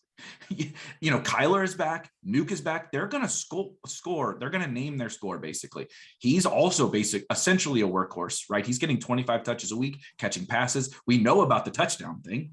So, but he's just an example of one guy that's kind of, Yep, exactly. It's just like the perfect scenario for James Conner. And like I said, he's not 2%. Murray banged up. They've already said that Hopkins is potentially only going to play a partial game because of the weather and everything else. I mean, especially Murray having an ankle thing. I mean, you can just see a game where they wind up leaning on their running back more, dump offs, handoff. I mean, they're not calling Murray scrambles in the red zone. Yeah. Anyway, I agree with you. I mean, this is like James Conner looks like Leonard Fournette last week to me, right? They 25 touches, bunch of catches, has all the touchdown upside in the world. And he's the guy that is falling through the cracks, right? Just because, like you said, well, now I got Sony. He projects well. It's the Rams. There's no real shade on Sony. You know, obviously JT up top, Madison up top, then Gibson is like, you know, just a better projected play in that range. And trust me, no one is more excited for Antonio Gibson without JD McKissic than I am. But you have other plays in that range. And I'm just using James Conner as an example. We would be having a very different conversation. Last week, we would be talking about, do I have to play James Conner? Like, or can I leverage James Conner, right? How healthy is Kyler? Like, are there, this week, it's like, dude, he's going to be like, what, 10% or so, you know, something like that. Depending upon the field, you know, I don't know what I'm trying to see what we have. You know, we have him at like 11% and he projects for basically 20 fantasy points. How many times you get a sub 6K running back projecting for almost 20 fantasy points? And that's just a median projection that comes in at 10%. Now there's a reason for that, but I'm trying to take those things into account on this slate. That I like Michelle too, but we have these other options that are going to be a third, a fourth, a fifth of the ownership. And then there are ways to leverage off of Sony. There are different ways to create teams. And so that's kind of, you know, we do a lot of the like macro thing with mixing in the micro. That's my big thing, is like, you can get amazingly projected teams this week at way lower ownership. If you're just willing to be like, what if Sony only, you said it before the show, what if Sony only scores 15 points? What if Sony only scores 15? I can beat those Sony teams if he only scores 15. Yeah, absolutely. This is going to be a higher scoring week, I think, pretty easily. We can say that I mean, that's likely or going to happen, whatever. I think you have to build that way. There's a couple questions that I think are really interesting. Is Michelle a cash lock now? Yes, absolutely, in my opinion. And then there was an earlier question, 5 players from the LA Cincy game too much. We're going to probably talk about that game later. It's a game that I really like. I think it's too much this week because it is really hard to make that fit. I think you because of everything you just said, Erik, we kind of need to play 3 running backs, even in tournaments. I mean, you don't have to, but it is that type of a week. And so it becomes really challenging to do too big of a game stack in some of these spots where you'd love to do like a double with a bring back. You don't have as many receiving slots to play with. And that's a game where, you know, I don't like the 2 tight ends in that game. So you're basically using up all your receiver slots, or I'm sure when you talk about 5 players, you're probably mixing in Eckler or Mixon in that conversation. But and those are fine. Those are fine running backs as well. I mean, those are places like someone saying, stop putting people on Conner. Everything you just said about Conner, we could probably say about Eckler. We could probably say about Mixon. There are several running backs that we could talk about. The one thing I like about the Conner play, one of the weirdest things I'm seeing on some of the projected ownership is a little bit on the Bears. Like, I don't want to play David Montgomery. I hate Andy Dalton. We talked about this with Justin Fields all year. Dalton puts up 16 points on the Lions last week. He was less efficient than Fields was by a lot throwing against the Lions when Fields beat them earlier in the year. The Bears were definitely willing to be more pass heavy in that game, but there is some weather in this. And one of their field goal drives, Dalton threw a pick in the end zone that was dropped. He threw another pick later. Like, look, Dalton, he made some good throws in that game. He had a touchdown drive. It was basically one big play. Darnell Mooney and David Montgomery are projecting for a little bit of ownership. Kmet is kept like even getting a little bit as sort of a potential contrarian tight end play. I don't want to play any of the Bears. Conner is a way to play that as a game that with the weather, Arizona basically blows out the Bears. And I actually like that even more for that reason. Yeah, because I don't want to bring anyone back. I was trying to think like part of the reason people might not play Conner is the bring backs, but the Bears are actually catching like a little bit of ownership. I don't want to bring anyone back, but you could play a Conner without any kind of mini correlation. Yeah, and you know, in a vacuum, I would like I'm bullish on Cole Kmet like as a football player. If we're getting him super cheap at low ownership in certain spots, I would be interested in that. But he's like kind of the trendier. Okay, if I'm not punting with Forrest Moreau, I don't really. No one really likes these expensive tight ends. It's like Cole Kmet is there. You know, he's gotten tons of volume over the last few weeks, so that looks good. Obviously, we see what Darnell Mooney has been doing without Allen Robinson, and so it's just another one of those slates. Like, sure, those guys are fine, but I see, you know, probably a little bit of over ownership on that type of a play on this slate. I mean, so I agree. Team total 17.5 right now. Yeah. I mean, I don't want to play that. And like David, it's raining hard. It's raining hard. Yeah. So that can mean a bunch of different things. And sometimes we'll see, a Tom Brady rain game is different than an Andy Dalton rain game. Right. I mean, I don't want to get too sidetracked on bad quarterbacks again, but I don't understand at all how Andy Dalton makes this so much better for the Bears when he scored 16 points and won on a last second field goal against the winless Lions. Like, yep, agreed. Put that out of your mind. Yep, I totally agree. So the Bears are one of those, I agree, that I think is projecting for, not a bunch of ownership, but like reasonable ownership that is just probably something I would prefer to stay away from. Jacob asks about CPAT. It's also really funny. I think I'm personally not going to be playing CPAT again. If you don't know me, I play like 1 to 3 teams. I'm a smaller field type of player, so I don't extend to kind of the like giga brain, like super mega mind plays, kind of like CPAT. But he's a little expensive, and I think that's the issue. But again, we have another running back, and he's this hybrid player, but he's classified as a running back on DraftKings. The running matchup is bad, but he projects for almost 19 points. Now he's $7K, so you're giving up a fair bit of salary to go get that 19 points, which is why he's going to be super low owned, and I don't think I really want to get there. But again, on a normal week, we have a $7K running back projecting for almost 19, 20 points, and no one's playing him. And I know why they're not. Yeah. I understand why they're not. What's crazy about this is he's such a huge part of their offense. They use him in different ways. In this matchup, they're going to probably be a lot more pass heavy. You mentioned Tampa's a tough run D. But this is the type of matchup where on any other slate, I would say, well, this is a really interesting running back play because he's probably going to play some receiver. They're going to throw a lot. And the way that they use him as like a core part of their offense, no matter their game plan, I bet they split him out. I bet they throw downfield to him a little bit. You might hit on a long, vertical touchdown, which we've seen from him out of the wide receiver position. And you get to slot that in at running back. Problem is you don't need to slot that in at running back this week, right? Like I don't want to, that's not a bet I want to make this week.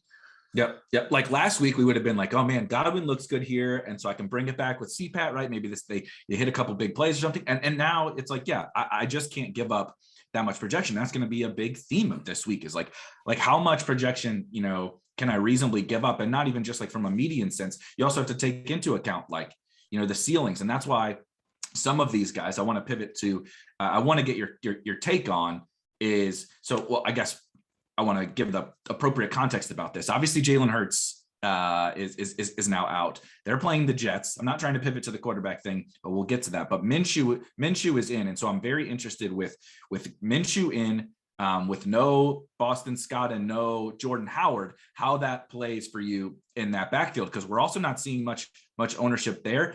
And the Jets are a team that is just going to give up, bleed fantasy points. And we've done the Milo Sanders, Lucy with the football thing a bunch of times this year. Yeah. But it's like, is this finally the week? What's your kind of take on that? Well, he was the one that everyone wanted to play last week, and we said was bad chalk, and we were right on. I do think you can play him this week. Now no one's going to play him. Especially with Minshew in there, one of the key things I think that will do is lead to more pass attempts to the running back position, especially against the Jets, who give up a ton of running back receiving. You have Minshew in his past at Jacksonville threw to the running back a ton. I mean, especially like if they trail, which they might not in this game, but the Eagles have had the really, really heavy run tendencies lately. I expect that will continue with their backup quarterback in. I don't think that was like just because of Hurts. But Minshew is a guy that's like Hurts is definitely a vertical passer. And then instead of coming down to the check down, he's going to run. Minshew can scramble, is mobile, but tends to not be as much of a vertical passer in the first place and loves to take sort of the underneath stuff. He's got a little bit of like the Teddy Bridgewater to him. His throwing ADOT has always been pretty low. I bet he's a little bit more vertical in this offense. It'll be interesting to see him in this offense. But definitely some potential for Miles Sanders to have a bump in targets and catch some passes, as well as the fact that it's a very good running opportunity. And that they're going to be very run heavy. He might have 25 carries with all these other injuries to the backfield, like you said. They do not want to use Kenneth Gainwell as a runner. They've like basically given up on that entirely. I think he'll get a couple carries potentially. But assuming he's even active, I haven't even looked at that, but I have to assume that he'll be up today. Yeah. But I think for the most part, you're going to see Sanders get a bigger percentage of the running back work than he has, that they'll be run heavy. He might also catch some passes, which would be huge for him.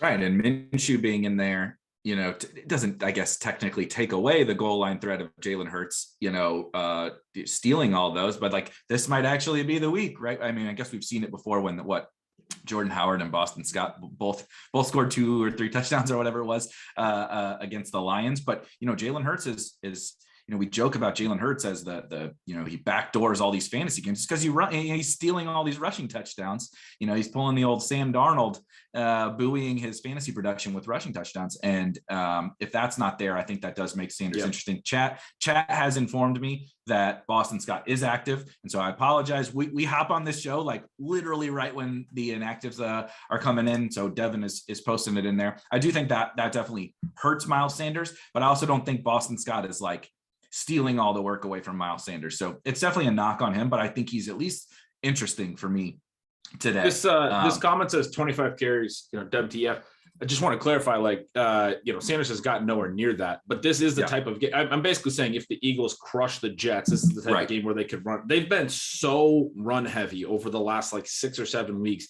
They've had their pass rate over expected is massively negative in every game. I think it's 13 percentage points or more to the negative. That's we're talking the bottom 10% of all games all year. Every one of their last 6 or 7 games has gone that far towards the run. And so you're going to get a ton of carries. It's a matter of what percentage of the carries he gets. You're also taking out Hurts's design runs, right? Yep. And so there is this look at his game log. You're not seeing 25 carries. I think that's the upside today. Absolutely. Yep. I think so too. I don't think people are quite Gardner Minshew is projecting for ownership, and maybe we'll just naturally pivot there. We can bounce around. We get to do whatever we want here on Sunday mornings. The Eagles, I don't think people are quite understanding. Look, I love a good min-price quarterback as much as the next person. I certainly love a min-price quarterback against the freaking Jets, right? That they're absolutely terrible. And maybe this changes with Gardner Minshew in and not Jalen Hurts. But everything that you just said, I think people really need to think about that before you play. Even before, I guess maybe Minshew is a cash play. I don't know. I'm not playing cash. I haven't built anything. I don't want to give bad advice. But we're talking about a team that has shown literally no interest in throwing the football. The only time they have been throwing the football all year is when they fall down. They're playing the Chiefs or whatever. They fall, behind by a bunch of points. Remember that I'm trying to pull up really quickly that Lions game. That was the week Miles Sanders got hurt. And we were discussing is Kenneth Gainwell's role going to grow? Right. Obviously it didn't. He didn't touch the field until garbage time. They threw 16 passes. An NFL football team, sometimes Navy throws 16 passes. They run the freaking triple option in college, right? This is a team that has no interest in throwing the ball. Now that week and this could happen again, right? They split it up between, Scott and Howard, basically split that up and Hurts ran 7 times too. But all they did was run. Absolutely all they did was run.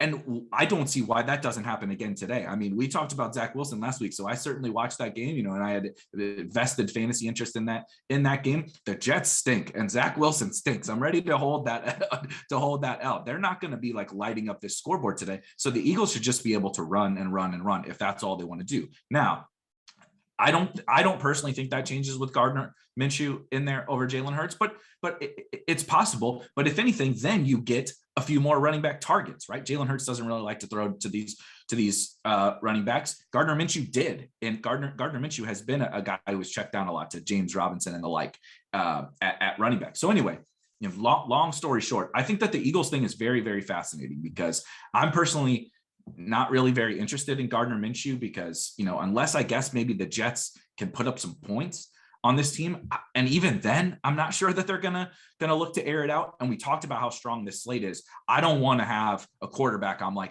even though he's cheap, I don't want to be praying for 15 points. I think that there are games that there's going to be plenty of points, and I would like to find a higher upside option when I know a decent clip of the field is going to go to Gardner Minshew. How are you kind of treating him today, since he's other than running backs, he's the other kind of weird, funky thing about this slate? I don't have any lineups with him right now. I'm doing just a few lineups as well, like you typically do, somewhere between 2 and 6-ish. I think I'm doing 3 today. I don't have Minshew. I think he is the cash quarterback that I've seen in sort of the cash builds that make the most sense. But yeah, and as far as tournaments, he's going to open things up. It's kind of interesting because you could probably just do a Gardner Goddard, single stack. And then like we were talking about, it's a 3 running back kind of week. You can use those receiver spots for some little mini correlations, some things that you think are interesting. There's a few of those that work. There's definitely ways to build with Minshew that I think you can make some really fun lineups. I'm with you. I want the greater ceiling. I don't see a massive ceiling here for a guy who's not typically been a vertical passer and on a team that's not going to throw a ton. Yeah. And so it's just another thing that, these projections look good, right? Because you have to you can't project him for, 14 pass attempts, but we have to think about in a range of outcomes. And again, this macro perspective on this slate where it should be a pretty high scoring one, right? Not even just all these running backs that we have. The Rams are playing the Jaguars, right? You obviously have the Bucks who are going to score every single week. We have a pretty darn fun game in the Ravens Steelers game. The 49ers are continuing to put up 30 points every week, right? They get the Seahawks, who apparently just are absolutely awful now, and they're going to play Adrian Peterson's going to get the bulk of carries in Seattle, Pete Carroll's wet dream. But the whole slate is there's a lot. The Colts are playing the Texans, right? There's all these scoring environments, and so I think you do have to think about the upside side of things. And so Minshew is one stand that I would kind of like to take against. So we're talking about quarterbacks and kind of stacks. We're actually showing Tom Brady as the highest owned quarterback. And I think that's kind of interesting because, Chris Godwin is definitely going to be owned, but we're going to have the Mike Evans is the unowned guy there. And you do have Gronk as a, fairly owned tight end, but I don't think it's going to be off the charts now that he's a little bit more expensive. Is the Bucs situation kind of your quote unquote optimal passing situation? Because they haven't really quite exploded over the last couple of weeks. Is that signal or is that noise on the Bucs side? I mean, I think it's a great spot. Absolutely. And I think it should be the top spot. You're in a dome. You have some weather issues in some of these other places, other games, biggest team total on the slate. There's so many reasons to really like the Bucs passing game.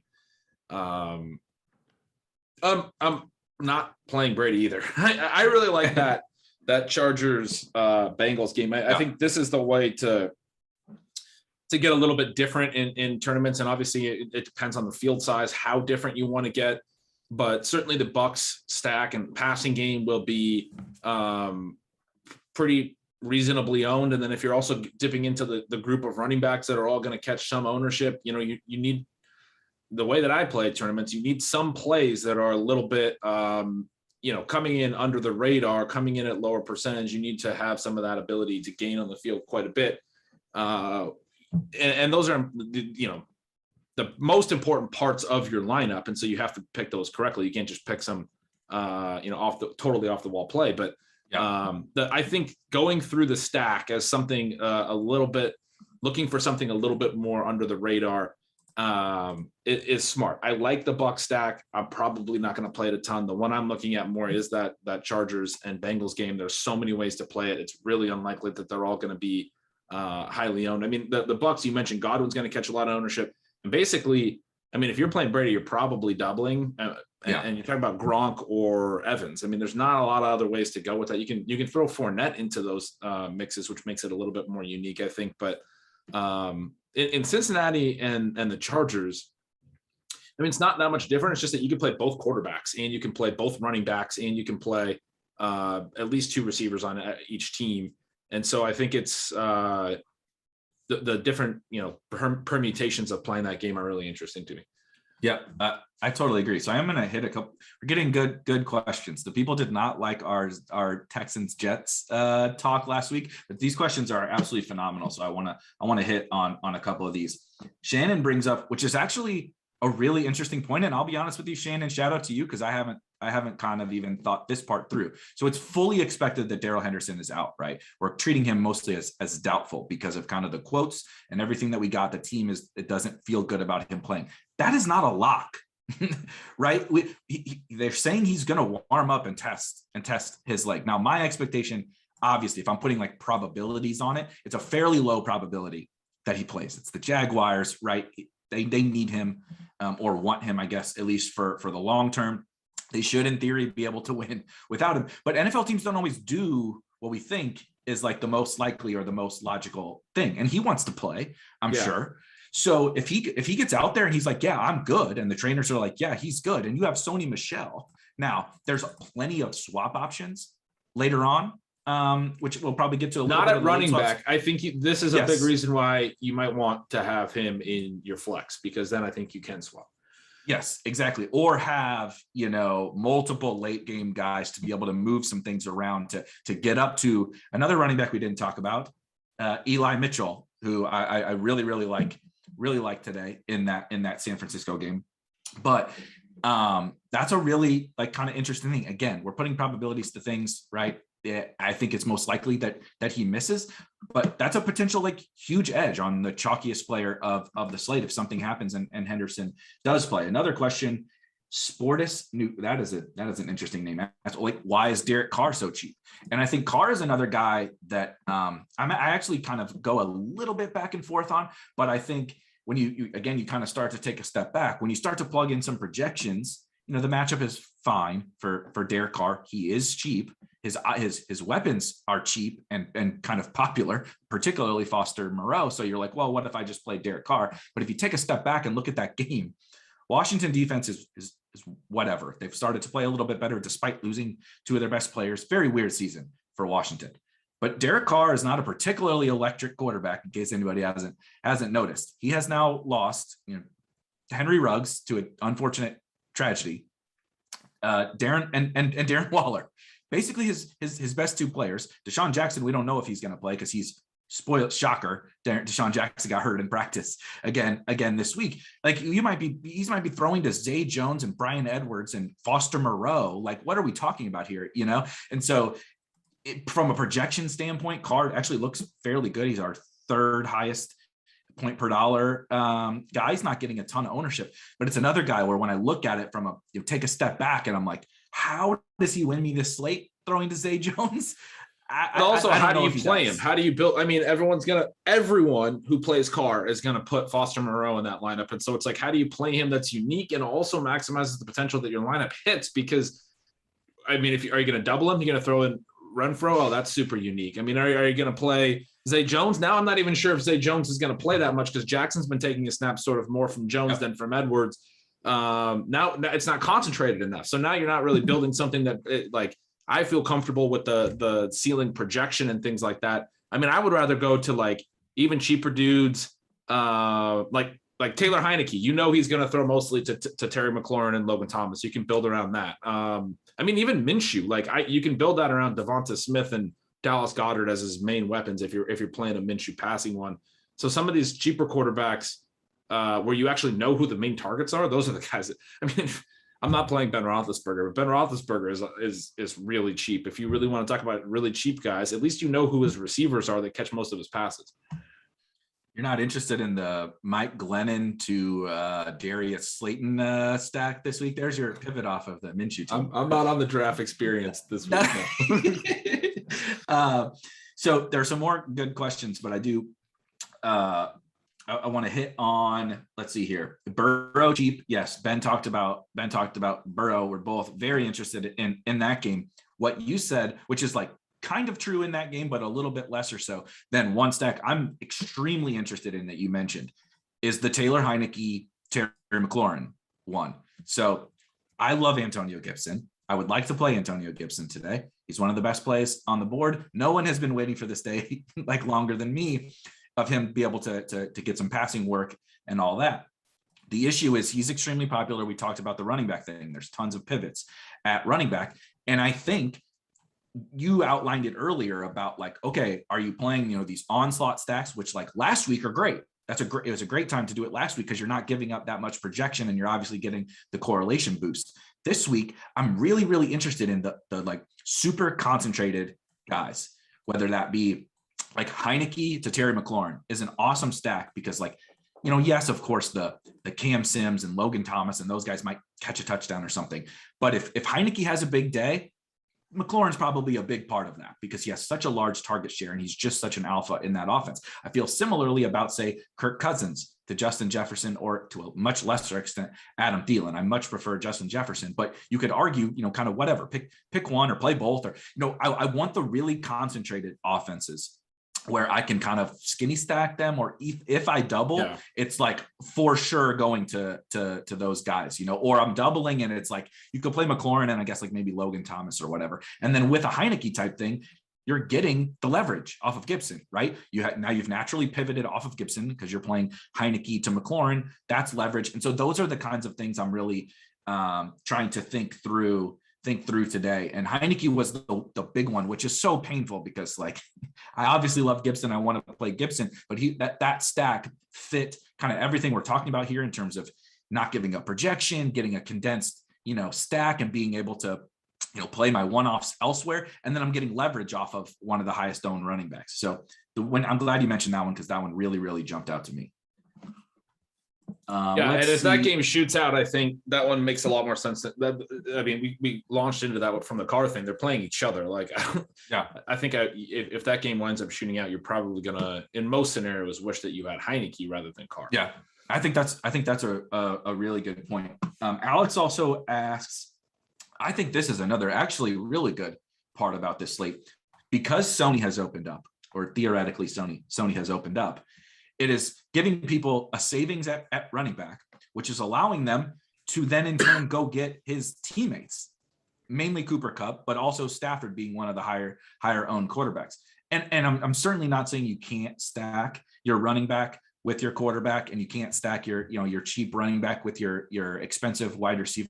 The issue becomes, again, the context about this slate is that if Sony Michel is really going to put up, it can't just be point per dollar today for Sony Michel. He's got to have a good game, right? 15 points ain't going to cut it at running back this week. And so even if you get the point per dollar value out of Sony, it's hard for me to see, a Stafford Sony. I guess if he throws him a touchdown, which I guess is possible, but it's hard for me to see at this ownership, like a Stafford Sony Cup team being the right way to go about tournaments, even though from a projection standpoint, it does look really good, right? And it should look really good. But I think when you start to think through the nuances of like particularly again, the running back position, I really struggle with that one because you have a cheap running back that's driving up the ownership of his expensive quarterback and expensive wide receiver teammate.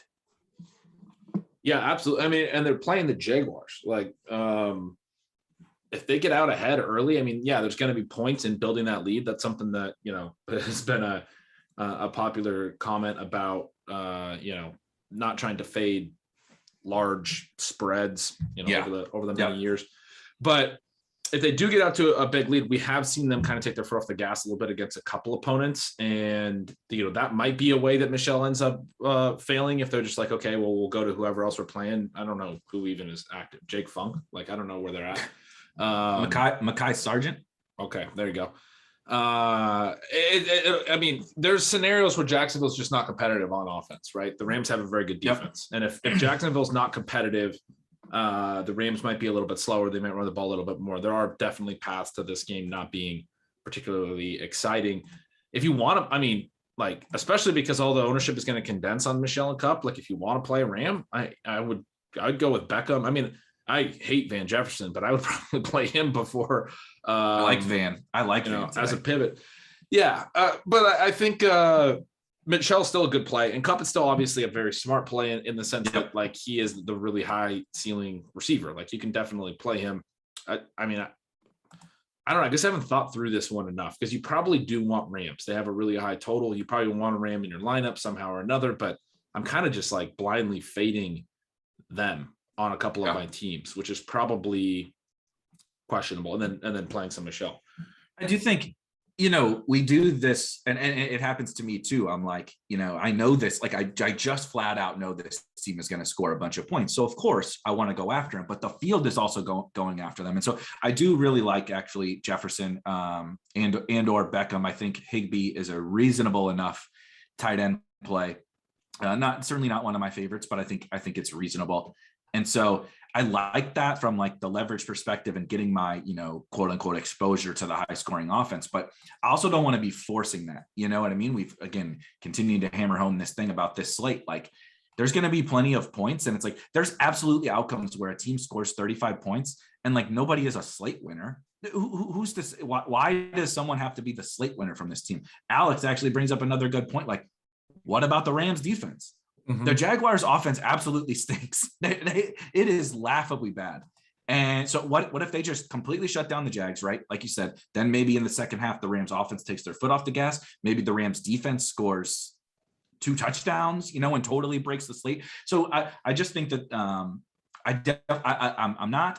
certainly not going to say that I'm not, or I'm fading the Rams, but I do think there's reasons to look to other directions. One stack I did want to bring up again, because Shannon brought it up, and it's kind of funny. She mentioned every other week with Kirk Cousins, but are you interested in all in Kirk Cousins, Justin Jefferson stacks or stacks of that game? Are you playing any of the Lions as a bring back? Or are you just kind of going with Kirk? Because they did, we want to narrative street it. There was a couple of tweets about without Dalvin, maybe that they're interested in letting Kirk throw a little bit more. And this is certainly a great spot for him to perform well. Yeah, I'm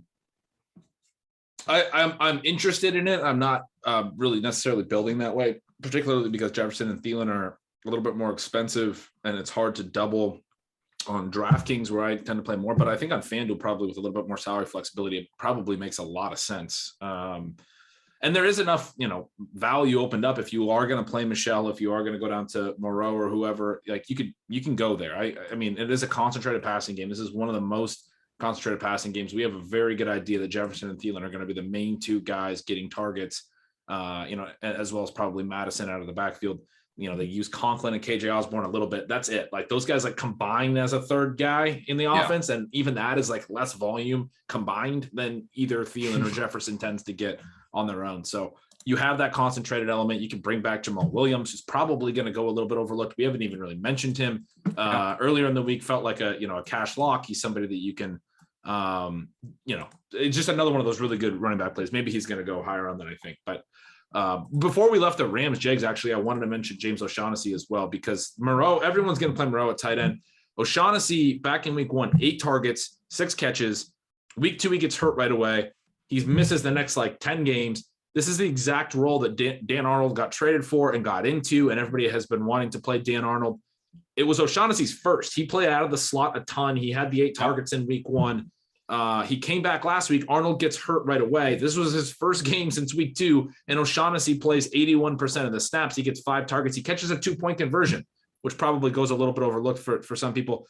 Looking at his game log, it doesn't look amazing. 3 catches, 29 yards. But the fact that he got that short catch, for a scoring play, that can be a TD, similar types of plays. And we know Lawrence has been throwing over the middle to these slot guys, both Jamal Agnew as a receiver slot, but also obviously Arnold for several weeks now. If this game does turn into one where the Rams crush, and you want to think about ways to correlate Michelle O'Shaughnessy is like a really cheap little mini correlation that you could do in this game. It's not going to be unowned or anything, but it does free up so much salary for you to do things like this Minnesota stack you're talking about. I have James O'Shaughnessy tagged as a conviction play in lineup HQ. I couldn't possibly agree more. I was definitely going to get to him, but there isn't a ton to talk about at tight end. And I think while we're talking about the Rams thing, I think you're absolutely right to bring him up. He just seems like, maybe I'm missing something. He just seems like such an awesome tournament play. We know we want to target the Rams, right? For everything that you've outlined that we've talked about here, whether it's Sony, whether it's Cup, whether pick your Ram or Rams, Ram stack, whatever, they're going to put up points. We've seen Dan Arnold was the chalk play, like you said, when James O'Shaughnessy was out, not even just like everything that you outlined in terms of his role, it was the chalkiest play of the slate for multiple weeks in a row. And I get it. And we saw what happened, it was Seattle, right? They got blown out by Seattle. He catches 7 balls in the second half because, they're down by 25, 30 points and Lawrence is just checking it down. The defense is playing prevent. James O'Shaughnessy, like you said, was Dan Arnold before this whole thing happened, and then became Dan Arnold once Dan Arnold got hurt, and everyone's playing Foster Moreau. And I get it.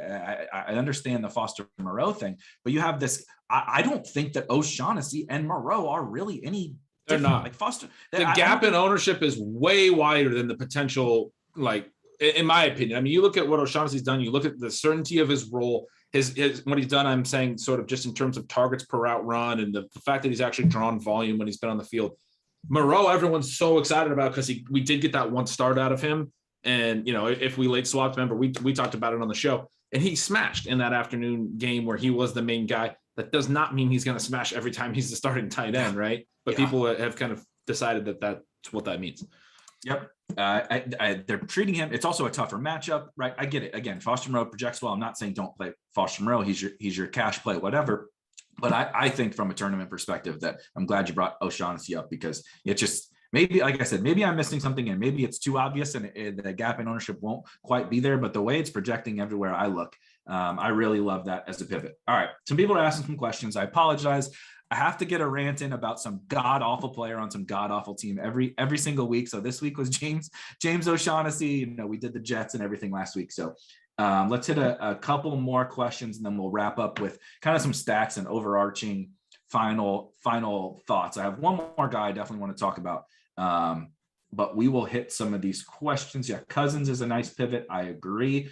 FanDuel, like cash locks, I don't have, like I said, I'm not playing cash today, but in terms of spend up, someone asked about, who would you kind of lock as your spend ups? It's very clearly JT and Cooper Kupp for me. I imagine they're in the optimal. If you have Rotogrinders lined up HQ access, I would imagine that they're in the optimal. I find it hard to believe that they're not given the value that we have, but I could be wrong with the running back. I think so. But I would assume that they are. Double checking. Sorry I was behind because somebody was posting some bizarro messages in the chat. Russ Wilson love. Oh boy, there's the no one's gonna play that. If you want to play that, I mean, you can have that to yourself. Is there any potential for life in the Seahawks offense down the stretch for you? Look, he looked a little bit better to me in their last game, just sort of from a film grinder perspective. He made some good throws. He also made a lot of the really bizarre, terrible ones that we've seen from him in the 3 games since he came back. Presumably his hand's getting healthier and healthier, right? So maybe he's just there. The Niners and Seahawks have played some surprisingly high scoring games over the last couple of years at times with basically the same sort of rosters. Is there any reason to believe that? Maybe. I mean, I'm playing the under in this game, to be honest with you, but it's possible. And there are some fun Niners plays on the other side. Ayuk is a good play. Eli Mitchell is a good play. I think you can even pay up for Kittle in this slate. I mean, those are, with Debo out, there are reasons to like some of the Niners. So if you wanted to play a Russ stack, again, same thing. You have the concentrated receivers, Lockett and Metcalf. You can bring back obvious options from the 49ers. You're going to be the only one who plays that. I don't think it's something that I want to get to. I think it's a little bit too thin, but I can definitely see the merit for it from a lineup building perspective. Yep, I totally agree. And I think that game is actually kind of fascinating. It's also one, I just want to touch on the late swap thing a little bit, that, if you have a bunch of kind of spots open, that's one that could make some sense for some pivots. If, let's say, you play James Conner, right? Like, I'm probably going to play James Conner and he scores 9 fantasy points in the opening slate of games. It's probably going to be looking to get a little bit contrarian in the afternoon. And I think, the Seattle offense might just be dust, but this is still Russell Wilson, Tyler Lockett, DK Metcalf. And like you said, I'm really interested in the 49ers side. I think Eli Mitchell is my favorite guy there. Another running back in that price tier that I think is getting a little bit overlooked. And I understand why, but if you've watched the 49ers for you've probably broken it down better than me. I mean, Deebo Samuel is like stealing. Eli Mitchell is putting up monster weeks, and Deebo Samuel is stealing half the backfield production. He's a change of pace. I mean, in stealing signals this week, I emphasized that it was more of a positive for Eli Mitchell than for Deebo.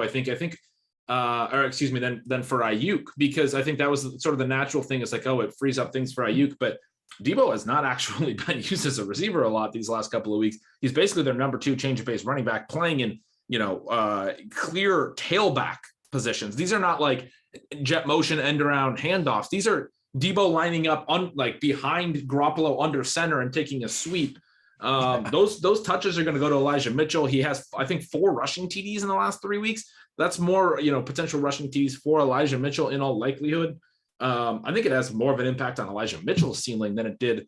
It certainly can be very good for Ayuk and Kittle as well. Those guys are going to need to step up their good plays to be very clear. And Ayuk can get involved in the running game as well. So there's a lot of elements that can play out. But the way that Deebo's been used these last couple of weeks is more, like you said, it's been cutting into Mitchell more than it's been cutting into Ayuk or anyone else.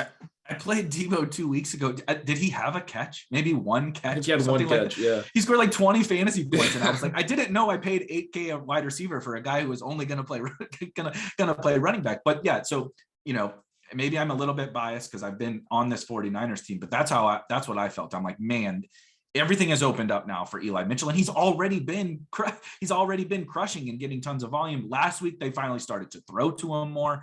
And with Debo out there, I don't, I'm not saying he's going to get a bunch of targets. They don't traditionally do that anyway, but at least we know like it's possible that it happens now. He has potential to catch some passes. And there's a good question here. He got a ton of run last week. I don't think Debo being out gives him more run. I agree with that. It's not like he's going to get 40 touches. He had 27 carries and some catches last week. I think he had over 5 touches. Yeah. So like, I'm obviously not saying more there. I'm saying it's number one, it's better for his touch floor. Number two, though, it's really the TD equity that I was trying to emphasize, that Debo has the 4 rushing TDs in the last 3 weeks. It's a really run heavy team. They're going to run in close. That stuff's probably going to lean more towards Mitchell. And I also think, again, talking about this game, if you do kind of think that the Seattle side, that Seattle is just kind of dead, the 49ers are, surging, however you want to view this situation, you can play the 49ers defense with Eli Mitchell. Like Russell Wilson has, he's still Russell Wilson, but they give up a ton of pressure. He's making a lot of mistakes. He's making some bad throws, like you mentioned. He's certainly not old school Russell Wilson, where I don't really want to play a defense against him. I think that correlation can be, if we want to get sneaky or whatever. I think that one makes a ton of sense as well. I'm glad people got us covered in the chat here. Matthew asked, Connor, Michelle, and Gibson cash running backs. I definitely think you can play that. I think most people will. Again, I haven't run it and I'm not playing cash, so I don't want to give, again, terrible advice. Those are 3 awesome running backs to me. It'd probably help you get up, definitely help you get up to Cooper Kupp, probably help you get up to another wide receiver if you want to go that route. But I do think a lot of people will use those savings to get Jonathan Taylor over James Conner. So just be cognizant that you're probably, I think if you're doing that, it might be to get off of Minshew, but I think Minshew makes a lot of sense at 4K, but you could probably get up to a higher floor quarterback. Rhino asked, if you're double stacking Heinecke, is it McLaurin with Thomas, or are you pulling Gibson in too? Would you play Gibson with Heinecke? I personally kind of think I would rather not, but I do see the merits of it for sure. Yeah, I think playing Heinecke, you're part of the play is you're fading Gibson. You don't want Gibson rush TDs. If Gibson gets there as a receiver, that's sort of it would, I think, certainly be a unique way to get Gibson into your lineup. Let's say that. But if you're playing Heinecke, you don't want Gibson to rush for multiple touchdowns. He's more likely to score touchdowns on the ground than he is through the air. Yep. And I do want to say, I might end up playing the Heinecke and McLaurin and fade Gibson thing, but I think Gibson actually is still super kind of undervalued in the betting markets. And so if you're going on BetMGM, just about every Antonio Gibson prop, I feel like his rushing yards are not even at 70, his receiving yards are low, his catches are low. And I could certainly be wrong. And they talked about Wendell Smallwood playing. I just don't envision, Gibson's role not growing. And he has potential in his old role, as we've seen, to rack up a ton of volume and have a great game. The matchup is awesome. Everything is really aligned for Antonio Gibson. So go to BetMGM, pick an Antonio Gibson prop. I really don't care which one it is. I think that they're all, carries, catches, yards, touchdowns, everything. I think everything is too low. Use promo code GRINDERSBET. And literally, I kind of like the touchdown one. You bet $10 on an Antonio Gibson touchdown. Because if your team scores a touchdown, it's like a double whammy. You get 200 free bucks on BetMGM. So I really like him. A couple more quick plugs before we wrap up. We were talking about on Fanduel. I think this slate is maybe even more fascinating on Fanduel than it is on DraftKings, with how touchdown driven it is and how many running back plays there are. I think that kind of the nuance of all of that is super fascinating. You don't necessarily as much have to deal with the Minshew thing, right? Because you don't need to go punt with Minshew like you do on DraftKings. And if you're playing on Fanduel, go enter the DFS OGs League. Every week podcast 3 of the biggest legends in DFS, and they have a Fanduel contest over there, I believe, rake free, fanduel.com/OGs show. And you can hop in there. And Rotogrinders Premium. I got to make sure I get these in. So yesterday I played in the college football live final. I did so, but I have to shout out these, what you get in Rotogrinders Premium is absolutely outrageous. I make money in these college football, right? College basketball and all these different sports, definitely in NBA, all of that. And I do less work than I've ever done in my entire life, because this team, like, dude, these guys just kill it with the projections, with the updates, with ownership, with everything. So Rotogrinders Premium is just an absolute monster. And I'm biased because I work here, but it drives my entire DFS play. So I just want to give those guys a shout out too. All right, we're about to wrap up. Sorry if we missed any of your questions. We will be wrapping it up here, and then crunch time will be coming up, and Kristi, Justin, and Tuttle will hit anything that we missed, particularly more of the cash style questions. But if you have questions for them, they'll lead you up to lock. Now, whiffed horribly last week on like a conviction thing, because the chat triggered me into making Zach Wilson a conviction idea from last week. This week, though, I'm going back to the dirty, gross well. James O'Shaughnessy scores 20 fantasy points. Oh, scores 20 DK points. Okay, I need the catches. 20 DraftKings points, and is like the slate winner, right? Everybody plays Foster Moreau, and the super easy pivot at tight end is he would 100% be the 30% tight end if Moreau wasn't on the slate. 100% would be that. People have just not even like peeled the layers back on him, it feels like. Yep. And they're both in the afternoon window. So if you do play Moreau, good call. Your lineup is kind of banged up. It's an easy pivot. $100 difference there. Totally agree. What do you got, Ben? I'm going to take Jamar Chase. I want to go back to that. Well, I love that Cincinnati LA game. I've mentioned that a few times. Chase is the one that I really like for several reasons. One of the biggest ones being when he hits downfield. He hits in a big way that speeds the game up. So when I want to stack that game, I want to make sure Chase is in it. He's not hit that ceiling for several weeks. We've got a really nice combination of ceiling and ownership there that I want to make sure to be on. Love that. Got the Martingale Mike Williams on the other side. That's another home run hitter. Chase really Williams, fun. Beautiful play. Love really it. Fun. Really fun game. All right, guys, we got to get out of here. Crunch time will be here in about 5 or 6 minutes to take you guys all the way up until lock. Really appreciate you. Awesome questions today. I guess when we stop talking about the Jets and Texans, the questions get a little bit better. What a surprise. But thank you for myself and for producer Devin, and of course for Ben, my dogs who actually didn't bark this time during the show. We will see you guys in week 14.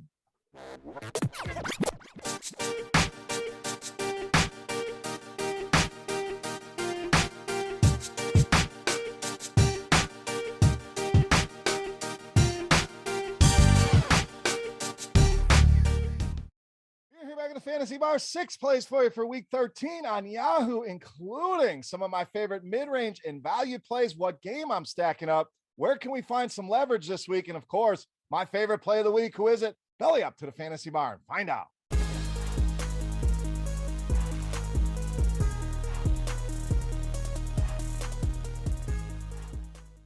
Welcome in, guys. Week 13 edition Beers Daily Fantasy 6-pack, talking some Yahoo with 6 of my favorite plays. Thank you, as always, for stopping by and checking out the video. Now, before we get into things, make sure you like and subscribe to the channel here. Also, the special offer for you over on Yahoo in the description of the video. Make sure you guys are taking advantage of that, and also taking advantage of this overlay, $200,000 in free money added to the prize pool by Yahoo. So go check it out today. No maintenance fee on this baller tournament. You cannot beat that. You don't see it every day. Take advantage while we still have it. And let's get into the plays here for week 13 on Yahoo. Let's start at the wide receiver position with Jalen Waddle, $21. So Waddle been a monster here of late for Miami. We talk about how they're missing targets. Devonte Parker, Will Fuller. Waddle has really stepped up here and ignited that connection with his college quarterback. Tua, 8 or more targets now in 6 of the last 7 games. We're talking 8 or more catches as well in 3 of the last 4. So the production really starting to ramp up here for Jalen Waddle. The Giants bottom 12 in the league as far as touchdowns allowed and fantasy points allowed to the wide receiver position. So Miami starting to play some better ball, playing with more confidence here. Love Jalen Waddle in the spot this week at just $21. All right, let's go to the other side of that game. Not the prettiest game on the board, but I think there's some nice correlations we can make with running back Saquon Barkley, just $20. So the first thing that stood out on this was the price. I mean, we're getting a great buy low opportunity here on Saquon Barkley. Second time this season, he has been just $20. Let's take advantage of it here this week against Miami. Now, a lot of people, all they're looking at those box scores, and Barkley It's been a struggle. They're kind of easing him back into things. We see the big play, though. We see the explosive run last week. We know it's still in there. I think the recency bias is going to be very real here with some other good running back plays on the board. Barkley probably going to come in a lot lower owned than he should. Now, Miami been solid against running backs, but there are a few holes here. Bottom half of the league in rushing yards allowed and touchdowns allowed to this position. So with Mike Glennon under center, I think you see more targets for Saquon Barkley. I think the workload's going to be higher here. If we get a competitive game, we can blow this $20 salary out of the water. All right, let's go to tight end here. Save some money. Not the sexiest name here. We're going to go all the way to the bottom with James O'Shaughnessy of the Jaguars. Now, we know this Jacksonville tight end role. They're not big names. Dan Arnold was not a big name, but has been very productive in this role. He is now out for the season. And I think O'Shaughnessy going to step in and provide you some value here as well. Now, are there better tight end plays? Absolutely. You can spend up on the George Kittles, the Kyle Pitts of the world. But let's try to save some money here with O'Shaughnessy. So first thing, underdogs. We know going out to LA, Jacksonville, going to have to throw the ball a ton in this matchup. Almost 2 touchdown underdogs here. So the target should certainly be there. Trevor Lawrence loves to throw to the tight end early in his career. That's his security blanket right now. We saw it with Arnold, and I think we're going to continue to see it here with O'Shaughnessy and the Rams. Great defense, no doubt, but have struggled with tight end. 7th most catches so far to that position. So again, not the sexiest name here, but we can go down to $10, spend up elsewhere. It's certainly something I want to do in a bunch of my lineups this week with James O'Shaughnessy. All right, let's go get some leverage here. Let's go to Indianapolis, and we're going to go with the quarterback, Carson Wentz, $23. No doubt, Jonathan Taylor is in a fantastic spot. In fact, he could easily be the beast of the week here in the video, but if he's going to be very highly owned, I'm not calling him a bad play. In fact, I think he's a phenomenal play. But when ownership starts to get up there on some of these guys, let's take a look at the passing game here with Carson Wentz. 20 or more Yahoo points now in 4 of the last 6, 3 touchdown passes in 3 of those games. And we know this matchup, not only good for Jonathan Taylor, this matchup good for this entire offense. Indianapolis with a 28-point projected team total. So 4 touchdowns can't all come from Taylor.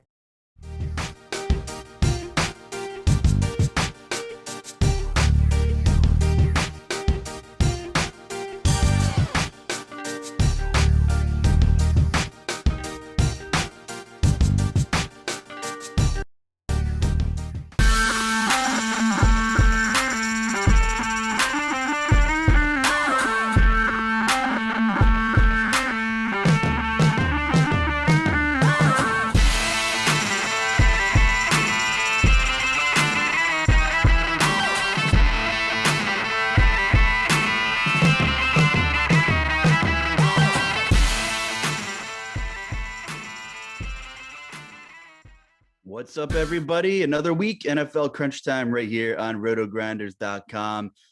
Busy NFL week, a lot of different directions to build your lineups, and we're here to help you break it down right here till kickoff about 1 Eastern. We got about a half an hour here. I'm Justin Carlucci alongside of Tuttle and Creighton, and Devin is producing. So what's going on, Kristi? Good to see you again. Another week here on Crunch Time.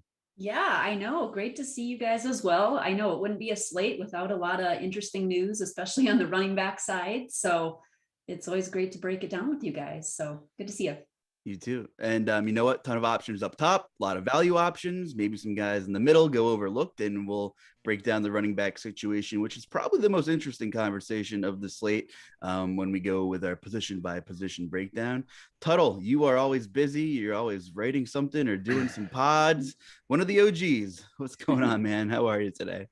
Yeah, I'm trying to finish up the write up for the Kansas City game tonight. So doing that, and I mentioned it on Twitter. I sent a tweet about this, but my 9-year-old, so I have 4 kids. 9's the oldest, and he knows these kids from school, but these kids just started playing outside of our house like last week, and our kids are very friendly. They enjoyed playing with these kids, but now these kids just keep coming over. They were over at our house 10 o'clock yesterday.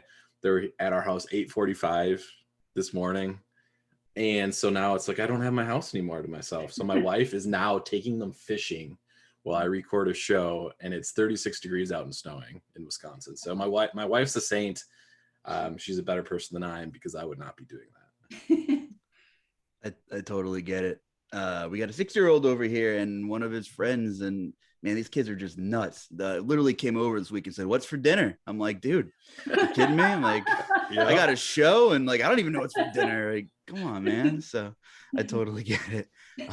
Anyway, good story, Tuttle. And it might be another Sunday of me not leaving the house. I got a ton of shows later. I'll be joined with Keith and I'll be recording the morning grind tonight with Chief. And if you're not checking out Chief's Prop Shop by now, go check it out. One of our new Discord channels, which is awesome. And Chief's crushing it on Prize Picks over there. Couple quick plugs. The DFS OGs League. If you're playing on Fanduel this week, sign up for the DFS OGs Fanduel contest for week 13 and compete against Noto, Chop, Beer, FanDuel.com/OGs show. Of course, BetMGM. I've been plugging them all year. Use the bonus code GRINDERSBET. Bet $10 to get $200 instantly when your team scores a touchdown. Yahoo promo code over there on Yahoo. Grinders25 with a capital G. That's Grinders25. A lot of people sleep on Yahoo, and a big shout out to Kirk Deves, who had a big showdown win with the Saints game earlier this week. So awesome stuff, Kirk. And of course, RG Premium. I mean, if you're not running with us by now, I don't know what to tell you, but a lot of customizable packages, great projections, good analysis, a lot of articles, etc. We got you covered here at Rotogrinders. So about 12:34 Eastern, guys. We'll get to the questions in the chat momentarily here, but let's get a little position by position breakdown as usual here. And Kristi, I'll throw it over to you. Looks like you got a coffee over there. I need a coffee today. I got a lot of coffee going. Yeah, absolutely. Oh man. All right. Well, let me hear what you got going on at quarterback today. Yeah. So for quarterback, kind of interesting because I think, there's some really good value plays way at the bottom, some good plays at the top, depending on what site you're playing. But I think Tom Brady, if you're looking at the top, I mean, he gets a great matchup. He crushed Atlanta the first time around, had 5 touchdowns. He's upset at the way he's been playing. I think he comes out and, we saw Fournette vulture a lot of those touchdowns last week. So I think Brady makes a ton of sense, especially on FanDuel. So he's a guy I like a lot. Justin Herbert, too, I think is in that cash conversation. That game environment is one of my favorites. Wrote him up in expert survey this week. I like both sides of that game, but Herbert makes a ton of sense. We got Eckler, Keenan Allen, Mike Williams, all those guys. Also like Stafford quite a bit too. And, we're kind of expecting that Henderson will be out. He should have to throw it a ton. He's got a lot of great weapons. I mean, obviously Cooper Kupp, but then you've got Odell and you've got Van Jefferson that's really been coming on. So like that game a ton. Lamar Jackson pops in there as well as being a play. I'm a little bit nervous about him, to be honest. I don't know. He hasn't looked 100%, but he is someone you can certainly consider. He has the huge rushing upside. So great play there. I think Gardner Minshew is going to fit a lot of the builds, especially on DraftKings. I don't think you necessarily need to go there on FanDuel, but I mean, Minshew at min price, I think is going to be extremely popular and I like it a lot. I think he doesn't have to do a whole lot to get there. Taylor Heinecke, it'll be interesting to see. I think his percentage has gone down with some of the value opening up there, but I still like him a lot too, especially probably more so on DraftKings. I think I mentioned Joe Burrow. I like him as well. I always have interest in him. And then Kirk Cousins is another one that I think is going to go overlooked, but he seems to get it done. Have a ton of interest in Jefferson when we get it to the wide receiver section, but those are some of the guys that I'm kind of focusing on as my main ones this week. Yeah, made a lot of good points there. That Detroit, Minnesota could be a great game environment as well. A lot of potential good game environments as a whole. Mm-hmm. Team stacks have been kind of trumping so far this season, in my opinion, and from what I've seen, some takedowns. But man, I do like that Detroit, Minnesota game. Tuttle, talk to me about quarterback here, and then I'll wrap it up when you're done. Yeah, so I mean, Kristi mentioned it. Brady stands out as kind of the top overall option, but I also know that no matter how I treat that situation in tournaments, I'm going to handle it incorrectly. I do fear that his ownership is going to creep up to a point where you kind of have to worry about it a little bit, which isn't typically the case at the quarterback position. I just think Brady double stacks are so easy to fit on DraftKings, specifically with Mike Evans, Chris Godwin, obviously, and even Gronkowski, that like he's going to be so high owned. So my current approach is kind of taking an underweight stance on Brady in tournaments, and I hate it. And that is leading to an overweight stance on Leonard Fournette and that rushing attack. I just know that's the situation. I'm going to, like, no matter what I do, it's going to end up poorly for me. And they're the one team that's typically the case for. But other tournament options for me, I started the week pretty high on Matthew Stafford, and I'm ending the week probably even higher on Matthew Stafford than before. Just because I think the Sony Michel news, well, Daryl Henderson probably being out is going to just bump Sony Michel up to being one of the highest owned running backs. I think he's an excellent play for cash games, Michel, that is. But I do think there's a lot of leverage that can be used in the passing attack. And it's the type of slate where you're going to need some monster scores to win, I think. So even if Michel creeps and gives you 10 to 15 with no touchdown, I think, and Stafford gets all those touchdowns throwing the ball, I think that's excellent leverage. And I think he's an excellent option today. So I like him a lot, and he is my favorite tournament option. As far as like the low tier, I am semi-interested in Gardner Minshew on DraftKings. I don't think you need to do it on other sites, but he does open up the double stud build on DraftKings. He opens up the Jonathan Taylor and Cooper Kupp build. So I think it's reasonable. I just think you're sacrificing too much on FanDuel if you want to go that low. Yeah, good. A lot of good stuff. Two more guys I want to mention. Well, one that I do, another one I just want to puke saying it, but the first one is Derek Carr. I kind of don't hate Derek Carr this week. I mean, the football team, I didn't say the R word. The football team is terrible against the pass. And the Raiders actually rank first in 20 plus passes. Explosive pass play. So it was just surprising to think about, right? So I kind of like the Carr matchup. I like that game environment as a whole. I really do like Gibson. I know he's going to be super chalk. I think his rushing prop was too low earlier this week when I wrote it up without McKissick. It was 67.5. I got it at. Like, I would take that thing under like 74. I think honestly he's going to get a ton of volume. On the flip side, if that doesn't work out, I think, I don't want to get ahead of myself. I think McLaurin is interesting for leverage. We'll get to receiver, but I do think Derek Carr is interesting. Washington is actually pretty good against the run, so I think Carr might put the ball up in the air a little bit more. Renfro should see some volume, so I think he's interesting. Someone I never thought I would land on for large field only this week is Tua. If I'm looking at a cheap option, listen, he can go out there and the Dolphins might lay a complete egg.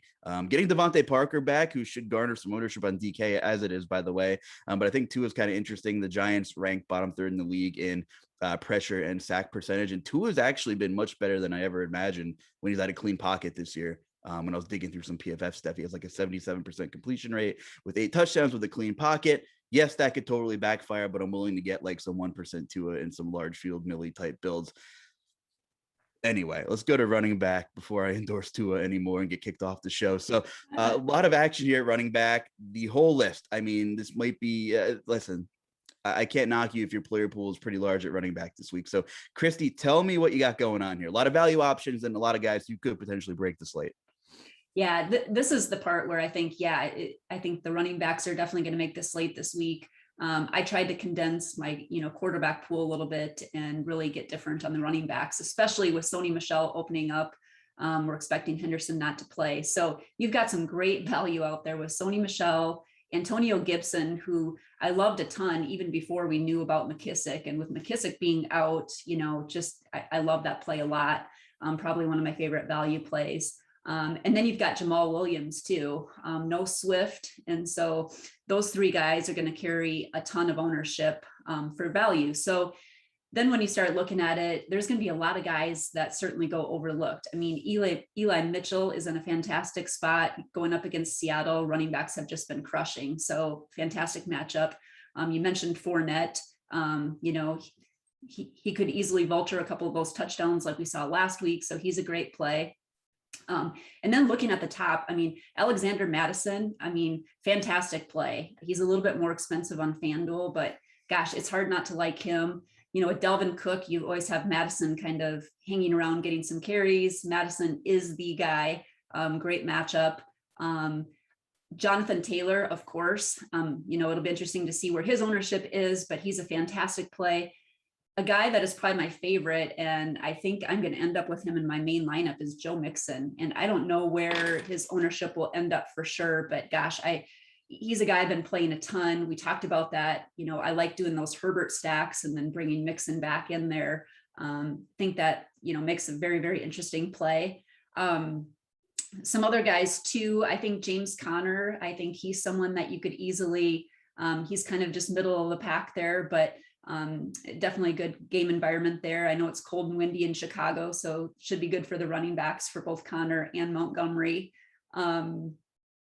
A guy like Barkley was interesting and liked him a little bit more earlier in the week with the value opening up. Not sure where I'll end up on him, but he's a guy that's going to go overlooked. And he's certainly, with getting more touches each week, he certainly has opportunity, to get some big plays in there too.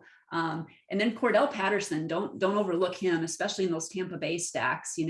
I think a lot of people will bring it back with Pitts, but Patterson at less than 6% ownership, certainly interesting there. And then at the top two, I have to throw Austin Eckler in there too. He's kind of like Mixon. He gets it done. They're both projecting at very low ownership. And both those guys I like a lot in a great game environment. So no, I listed a lot, but I would say Gibson for me is probably my favorite. He and Michelle, I think, are really great cash game plays, and Jamal Williams as well. And then I think mixing a lot of those upper tier guys in there are going to be good difference makers for GPPs this week. Well, as you're talking about running backs, I have to say, I just got the push notification that DeAndre Hopkins did not come out for the team's official warm-up per Stacey Dales, one of the, I'm assuming, Cardinals beat writers. So something to keep an eye on as the day progresses here. And you mentioned Eckler, and I think Eckler is super interesting. Maybe a guy who won't garner a ton of ownership, especially on FanDuel. But in terms of target percentage, the Bengals are yielding the most targets to running backs. So that's certainly in Eckler's wheelhouse, and I like that play a lot. I talked to who did I did I think I did the pod with Keith, preview pod this weekend. We say, playing opposite running backs usually don't correlate, right? It's a negative thing, but I consider Eckler almost a receiver at this point. So I kind of don't mind game stack builds with Eckler and Mixon together, which is interesting. It's just a label. Like, what's Cordell Patterson? I don't know. So what's Austin Eckler? He might be a receiver. Anyway, Tuttle, any love for Austin Eckler? And then talk to me about the rest of the running back position here. Yeah, I think Eckler's a fine play. Probably won't have a whole lot of exposure to him, just the way the slate's breaking down. But again, that sort of ownership is probably what makes him a pretty strong tournament play. Kristi mentioned it, and I think she did a really good job of giving out the tip of concentrate your pool elsewhere and kind of allow a lot of these running backs to get into your builds, because there's a lot of really, really strong running back plays. Kristi mentioned most of them. I think there were only a handful of, or two or three other ones that I wanted to mention real quick that I think are better tournament options than cash game. One of those being Myles Gaskin. It's never fun touting Myles Gaskin, but I think people are kind of overlooking the Philip Lindsay being out a little bit here. Gaskin does have a pretty decent touch floor in this spot with Lindsay out. The Miami coaching staff has shown no willingness to really give Salvin Ahmed or even Patrick Laird any sort of carries that are going to siphon away from Gaskin. So I do like Gaskin, and Dolphins defense is one of the top overall defenses on the slate. So even pairing those together the running back DST correlation, I think, is pretty strong. If you want to take a player against the Miami defense, Saquon Barkley, he is trending upwards in terms of playing time, in terms of being on the field, and in terms of touches. I think he's a strong play just based on expecting him to get 15 to 20 touches basically.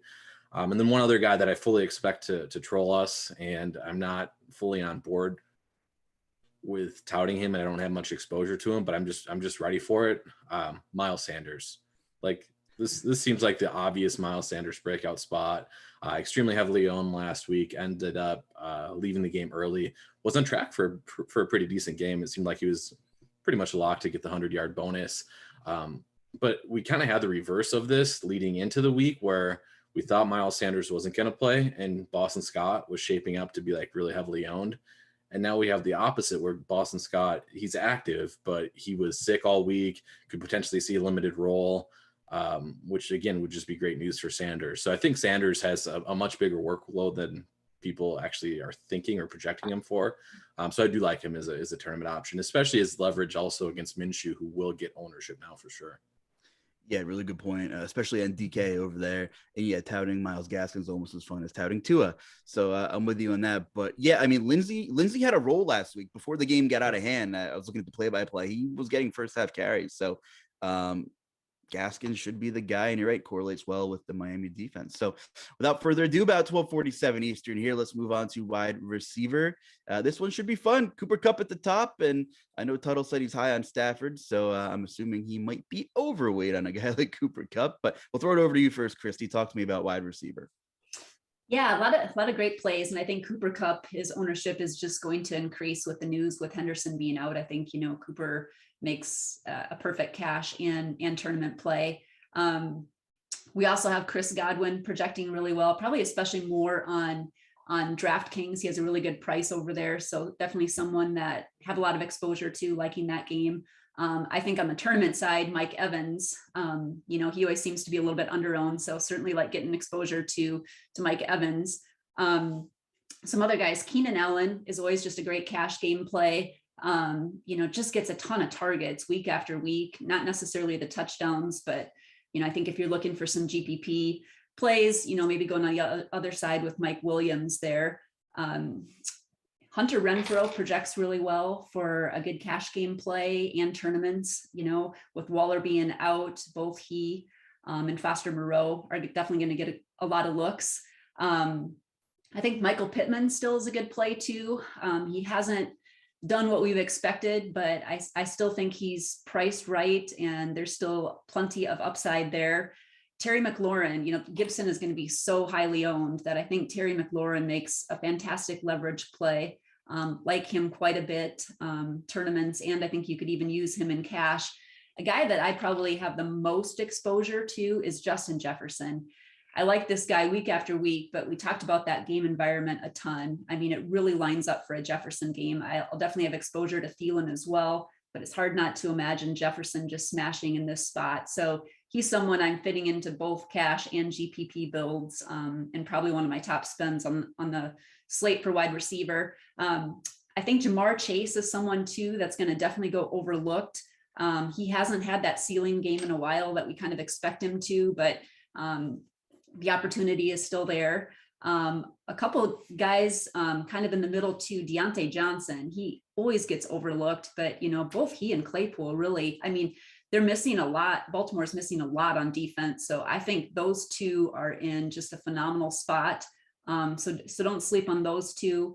I think you could put Darnell Mooney in there too. If you're not playing Montgomery, Robinson's out. So Mooney is going to get a ton of looks. I watched him play. He's explosive. He has a ton of upside. With Dalton at quarterback, I expect big things out of him today too. If you're looking to save a little bit of money, Devonte Parker is back in the mix. He hasn't played for quite a while, but his price is good. I think he and Van Jefferson are some good value plays. And then you can maybe even throw Josh Reynolds in there too, if you really needed to save some money at the bottom. So those are kind of the guys that I'm looking at the most, but I would say most exposure for me is Justin Jefferson this week. And I'm muted. Anyway, yeah, it makes a lot of sense. And I think on FanDuel, you can get pretty decent leverage, in my opinion, on McLaurin and Michael Pittman on Gibson and John Taylor. It looks like Pittman will be a little bit more popular on DK, a little bit lower of a price there. Tuttle, wide receiver, and then we'll hop into tight ends and we'll take some questions. Yeah, wide receiver again. Kristi did a great job of mentioning most of the relevant guys for cash games. So I'll throw out a few more spicy takes than really solid takes. One of those spicy takes for me, Kristi mentioned Deontay Johnson. I actually like Chase Claypool. I think last time we had him, or I looked at projections, he was about 1% owned. So we'll see if that's still the case. Baltimore is actually allowing a lot of deep balls this season, 51 balls of 20 plus more yards against them this season. I hate the fact that Noodle Arm Big Ben is throwing him the ball, and I don't trust Ben at all. But his role has increased. He's seen 17 targets over the last 2 weeks. He gets some of those end around actions at the goal line as well. He's really cheap. I like him a lot. And then the other guy I'll mention is Devonte Smith.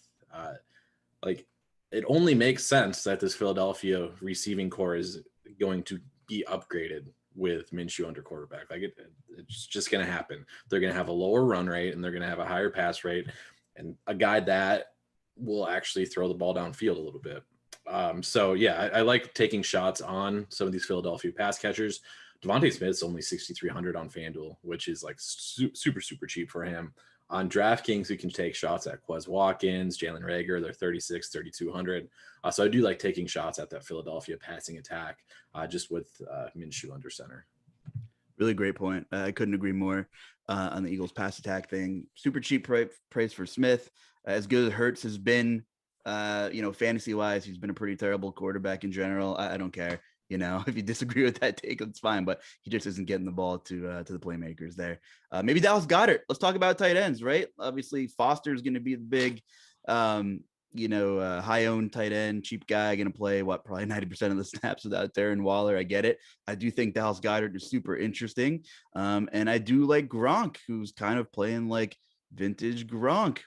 Especially without Antonio Brown, and a high Vegas total game. I'll let you guys give me some of the takes here. So Kristi, talk to me about tight end. Yeah, so for tight end, Foster Moreau, especially on DraftKings, is going to be the absolute chalk. And it's chalk that I like. I think, he's someone that I'm just getting a lot of exposure to. George Kittle, I really like his price on DraftKings, on FanDuel. I think he just makes more sense over there. So getting a lot of exposure to Moreau on DK, Kittle on FanDuel. Kyle Pitts is someone that I like in my Brady stacks quite a bit. He should be getting a lot of targets. Gronk, you mentioned, love him. The upside is huge. Right now, I think we have him at 7% ownership. I'm looking at the FanDuel projections here. But yeah, I think he's a fantastic GPP play. Kind of in that mid-tier, I think going back to Freiermuth is great in that Pittsburgh game. I think Logan Thomas too.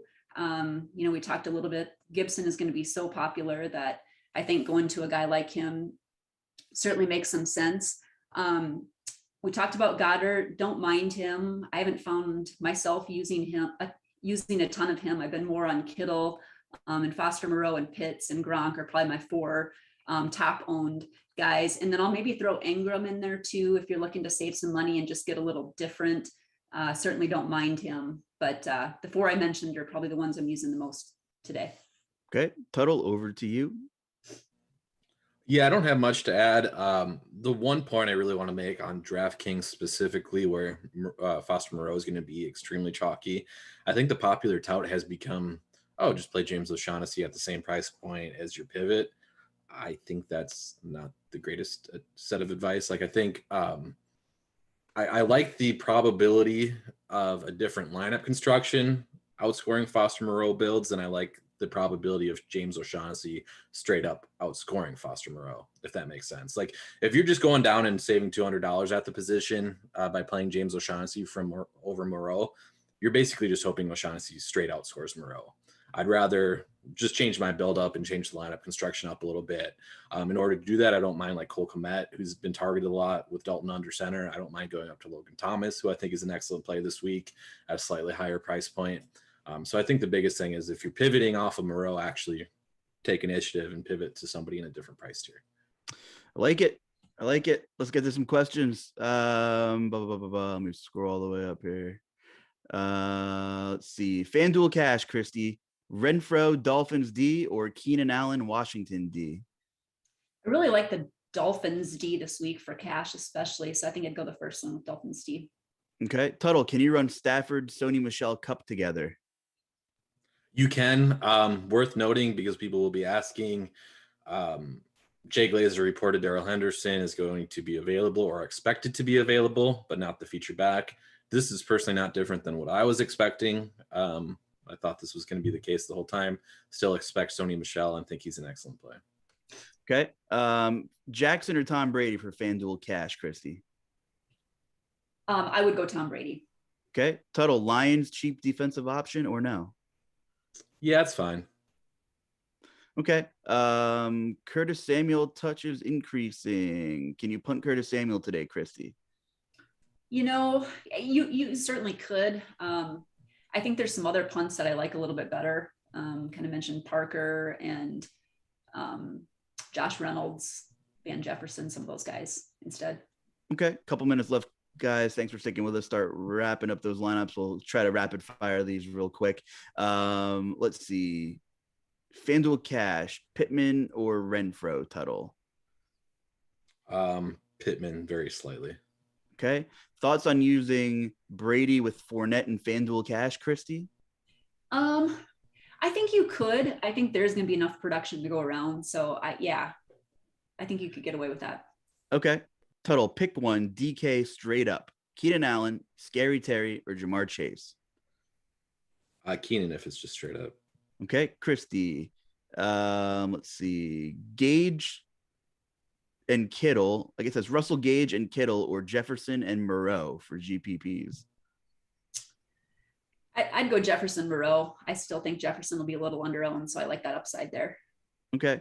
Tuttle from Alex, our guy here. FanDuel single entry. Stafford with Michelle and OBJ or naked Kyler Murray?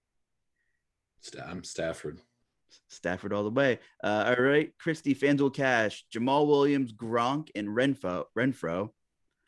Jamal Williams, Gronk, Renfro, or James Conner, Moreau, and Godwin for FanDuel Cash. What was the first one more time? Jamal Williams, Gronk, and Renfro. I think I prefer the first one. Okay. Total FanDuel Cash, Cup and Sanders, or Jonathan Taylor and OBJ. Second. Okay. FanDuel single. Hold on. Wait up. I might have missed one here. Stupid MacBook. FanDuel Cash, Fournette or Eli Mitchell, Kristi? For cash, I'd go Mitchell. Okay. Oh, I did miss a couple. Sorry. FanDuel single entry Tuttle. Cup, Michelle, and Texans D, or Godwin, Gaskin, Dolphins D. Cup Michelle. Okay. FanDuel Cash, Jefferson and Jamal Williams, or Connor and Keenan Allen, Kristi? The first one. Okay. Favorite under 6K wide receiver. Man, I hope we covered some ground here. 1259, guys. Lock him in. Sorry we couldn't get through everything here. Devonte Parker's pretty cheap both sites. I still have interest on FanDuel at 5,400. Let's see. Do we do FanDuel Cash, Fournette or Eli Mitchell? Anybody? Don't remember if we got through that one. I'd probably go Mitchell. Mitchell. Okay. 1 o'clock, guys. Start wrapping them up here. Couple more questions. We'll run through them if there's any late swaps here. Cup Sanders, JT, OBJ.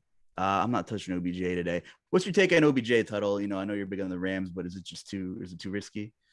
I don't think it's too risky. I think he's going to play. And if he doesn't, if we get pregame reports to say he looks hobbled, things like that, Van Jefferson's a very easy slot or swap. And if that happens, if we do get those reports, then Van Jefferson becomes an excellent play because the target tree will be even more narrow. So I like using him. And then if necessary, I have no problem swapping to Van Jefferson.